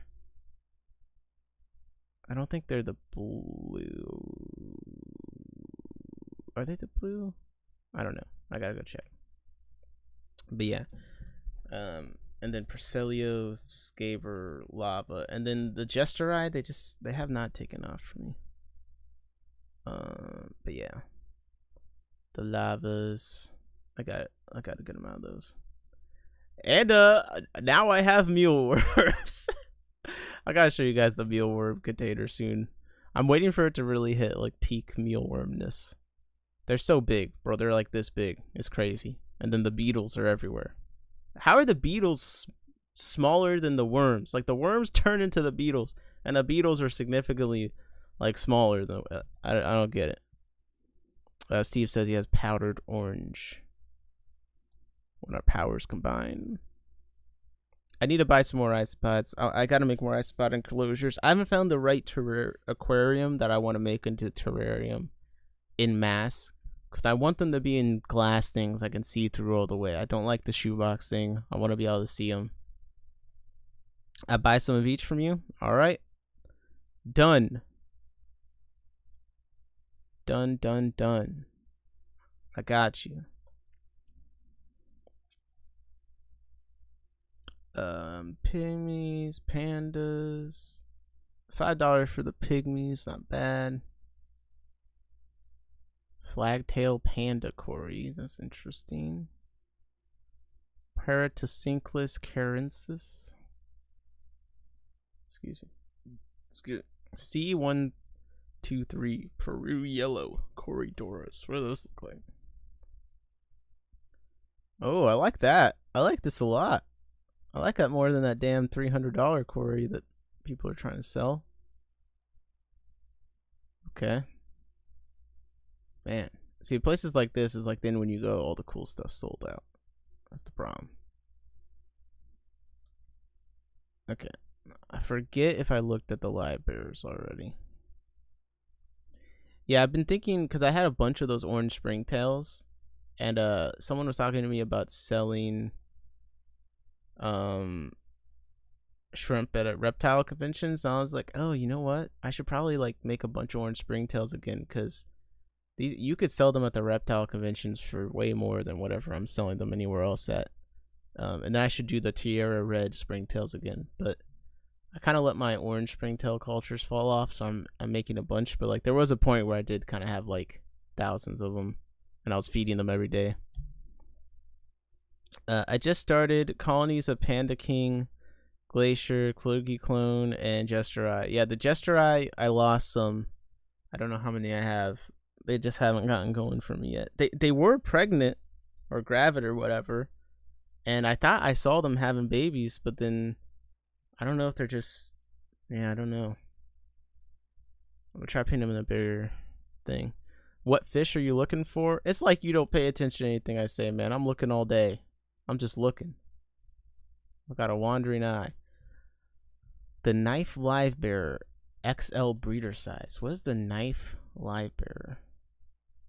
Ooh, dwarf. I've been wondering if dwarf whites could be a viable live food. This is a very strange live bearer. It's kind of cool. It's very gray.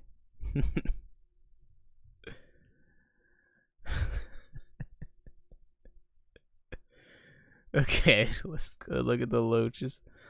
Bloody Mary, Zebra, Pygmy, Maltese, Stripe, Sumo Tiger, Rosie, Burmese Loach, Mango Loach, whatever you want to call it, Skunk Loach, Weather Loach, Golden Zebra Loach, Red Tail Squirrel Loach, Dwarf Coolie, Zipper Loach, Myers Redfin, Hillstream Loach, Hairband Coolie Loach, SP, Shelford Eye, Brown Mosaic, Hillstream Loach, Forked Loach, aka Hog Loach, Red Tail Zipper Loach, Chinese Hillstream Loach, Polka Dot Borneo Loach, Eastern Spotted Blue Tail Loach, Fire Eye Loach, Rainbow Tiger Butterfly Borneo Loach. Woo! Me too. I'm looking over. I want half beaks, bro. I want half beaks. God damn it. Rainbow Shiners. I want to see these supplier lists. That's the thing. But apparently that's always a problem. I want to be able to do this with a supplier list. I want to look through the freaking fish. Show me the fish. All right. Let me do availability in stock. Okay. I'm just not a pleco guy. There's plecos here. L33 Yellow Gold King Tiger Pleco 1.5 inch, $55. 236 Super Yellow Pleco 1.5 inch, $180. It's like when I saw some red laser quarries, I was like, this is a rich man's fish. That's how I feel right now. L159 Labyrinth Bushy-Nose Pleco Ancistrus Louisa breeder pair, $250. For that ugly thing, I don't see it. Sorry. It's a beautiful fish. Sorry. I'm getting too loose, you know. Got to keep it professional. Beauty's in the eye of the beholder. All right, availability. I wish the availability thing was higher. Yellow polka dot rasbora, aka micro rasbora. All right, where's the yellow? I see some dots. Where's the yellow? Okay, CPDs, chilies, strawberries.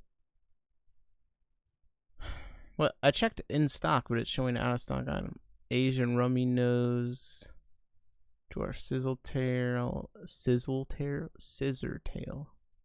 Firelion Danios. That's kind of cool. Rainbow Emperor Tetra, $5.99. Is that what they usually are? I'm so bad at knowing the prices of things. Yeah, okay, that's not expensive. It just looks nice. It looks nice. It's a nice fish. Oops, availability real quick. Candy cane tetra, black emperor, purple emperor, standard black emperor, super blue carry tetra, carry blue emperor tetra, reed veilfin tetra, Congo tetra, large male, rude.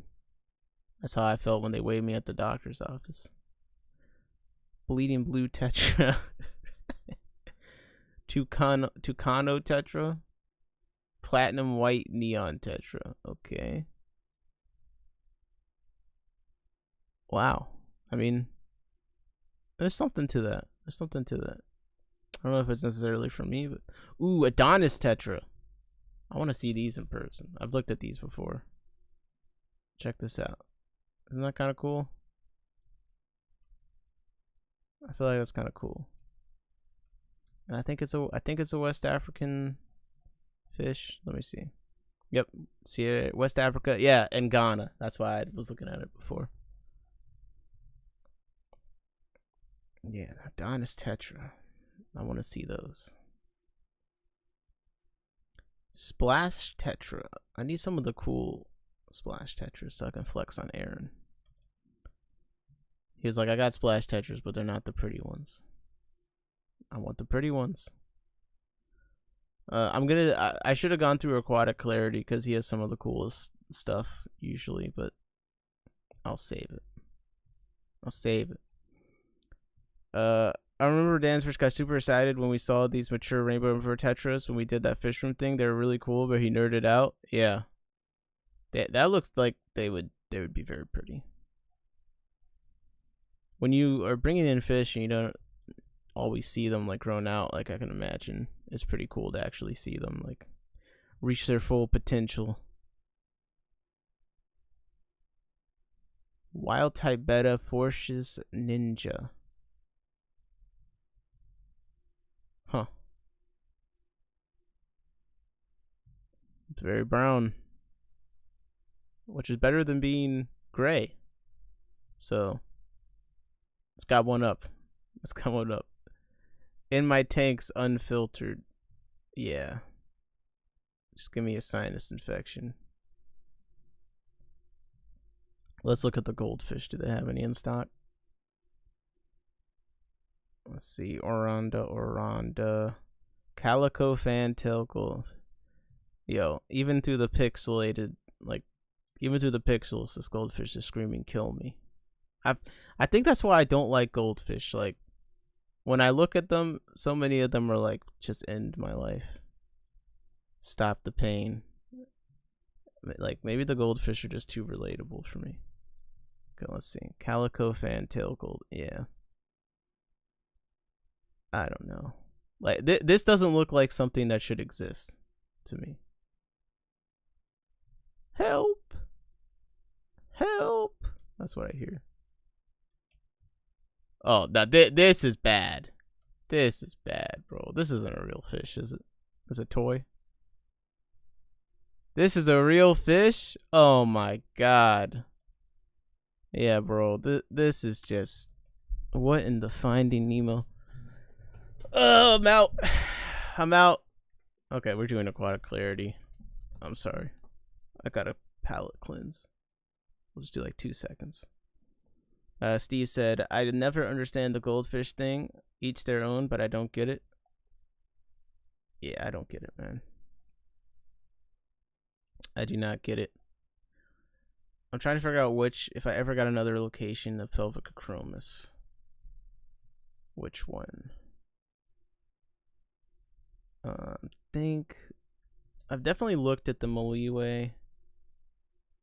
I get the appeal, but not to the point of buying. Yeah. Like, this is a cool look to me. Ah, no way, close it. The French bulldog of fish. Yeah, there's a lot of fish like that. I need another Nanochromis pair. I feel like there's a lot of potential in some of these random Tetras. George RB3, hi y'all. Yo, why do you always come on just as I'm about to end? Oh, I feel so bad. I just don't get this, man. The Hoplosoma corridors, he's trying to sell them $700 for a pair. Now, I get it. It being a pair, I do feel like that adds some value. But, like, bro, this is not look-wise. As far as, like, new thing-wise, sure. And again, I think a fish can be whatever price. There's no price too hard for a living creature, right? But my god, bro. George said, are always lurking? Or I just feel like they got the dunce cap on. That's what it looks like.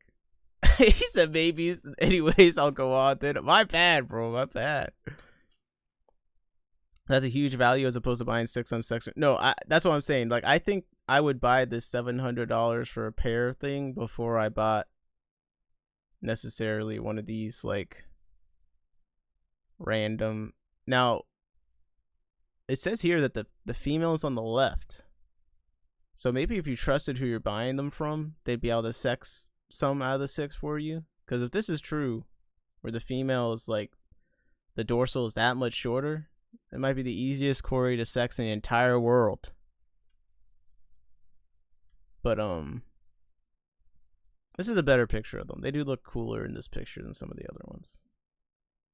I'll give them that. Maybe I jumped the gun. Maybe this is the most beautiful Cory I've ever seen in my life.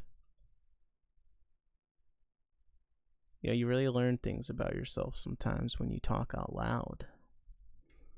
Chromosimian pemins. Ooh.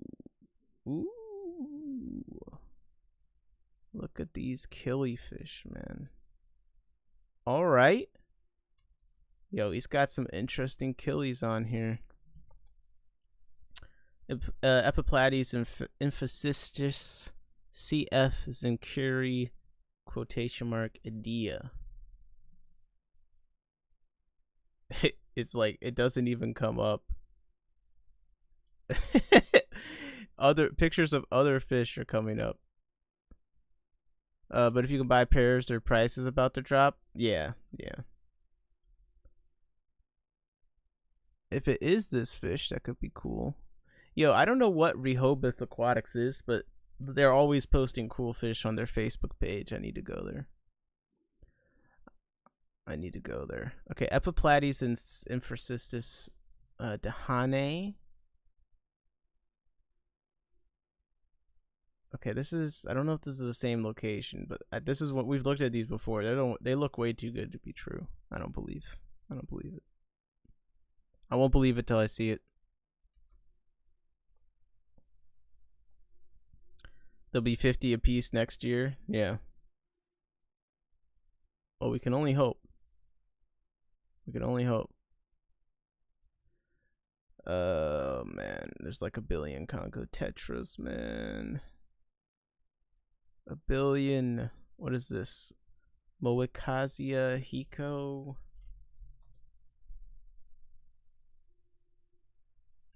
I guess. It's another one of those Tetris. Robo's an importer from Africa mostly. You can message them and ask for currents. Really? Because I like everything that they post. And it's so funny, like, I mean, I like it a lot because they post a bunch of killifish, but like, I'm definitely not even intentionally, like, I just like a lot of West African fish. Even when I'm not seeking out, like, oh, let me get my West African fish because I have all these credences and stuff. Like, I'm constantly seeing fish. So they do ship stuff. All right, I'm gonna message them and ask for their stock because they're constantly posting stuff that looks incredible. They ship and stuff. If anyone's bought from them, let me know. I guess, do I message them on their Facebook or something? I might have to look at that. Might have to take a look. Epistograna CF Piara A165. Cool fins. Not a lot of body color in most of these photos. If you haven't noticed, I have a lot of African fish too, but the rarer stuff. Yeah, but your fish are usually bigger. I need your fish list. That's what I need. Give me your fish list. So but then I guess, do I come? Yeah, because I guess it makes sense. I come and pick them up from you and do the thing. So I guess I gotta wait for you to be ready before I go crazy. But it'd be cool to look at your fish list anyway, so I can prepare myself. I don't know if the only wholesale, but I've seen stuff on the Facebook show up a few weeks later on other people's stocking lists. Okay, so if you think I sent them an email, they might send me a list. That'd be cool. That'd be cool. All right, guys. I should probably get off. I should have gotten off a while ago, but yeah, I need to get some rest. Get back to work tomorrow. This was a great stream. If you missed it earlier, if you ever had any questions about plants, we knocked out a bunch of them. And some stuff with high-tech tanks and fish. Not as much fish stuff, but there's some fish stuff. George said going on now. Sorry, George. But yeah, if you go back, we cover some really nice technical stuff on the plants. Shout out to Thompson Aquatics for coming through, answering some questions. Oh, 1 second. Christopher said, I'm super excited about the Cameron gear we're using. Oh, I'm so jealous right now. I went crazy and got a R5 Mark II. That's my dream camera. I have a R6 Mark II right now. And a 100mm macro f.8. Camera geeks are understand. Yep. All the stuff on the live streams and my main videos that are on a camera, I use the 100mm macro. It's a great lens. It's my favorite lens, and I think it's probably like the best lens for taking pictures of fish. 24-70, yeah, that's great. Wasabi P said, jolly good stream. Thanks for stopping by, man. Steve said, I need sleep too. Yeah, we all need sleep. Hopefully I'll set up another debate soon. Let me know if there's someone you want me to try and get on here to talk to. I don't know when I'll stream next. I might stream Friday just because Captain Critters, I think, order might come in then. So I know that much, but I haven't had too much planned. But if there's any topic, anything you want me, to do, I'm open. Like, I want to do some research paper reading on stream sometime, but that's such like a niche thing. It could be a paper on like one bacteria or something. You know what I mean? It's not very broad, but I'd like to do some research live sometime. So just let me know what you guys are interested in. We'll keep it moving. Jesse has every angelfish. Yeah, seriously. Jesse, send me your fish list. Bratton sent me his. I see why Brandon's mad at you. I see. You don't want to send anyone anything. All right. Well, Pooju said GG every single. All right. I gotta go eat. I'm hungry. Like the wool, black in the night, it juices like wine. I'm on a hunt, I'm after you. It's been in my tanks.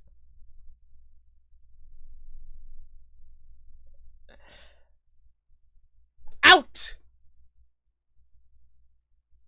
Dun dun dun dun dun dun dun dun dun.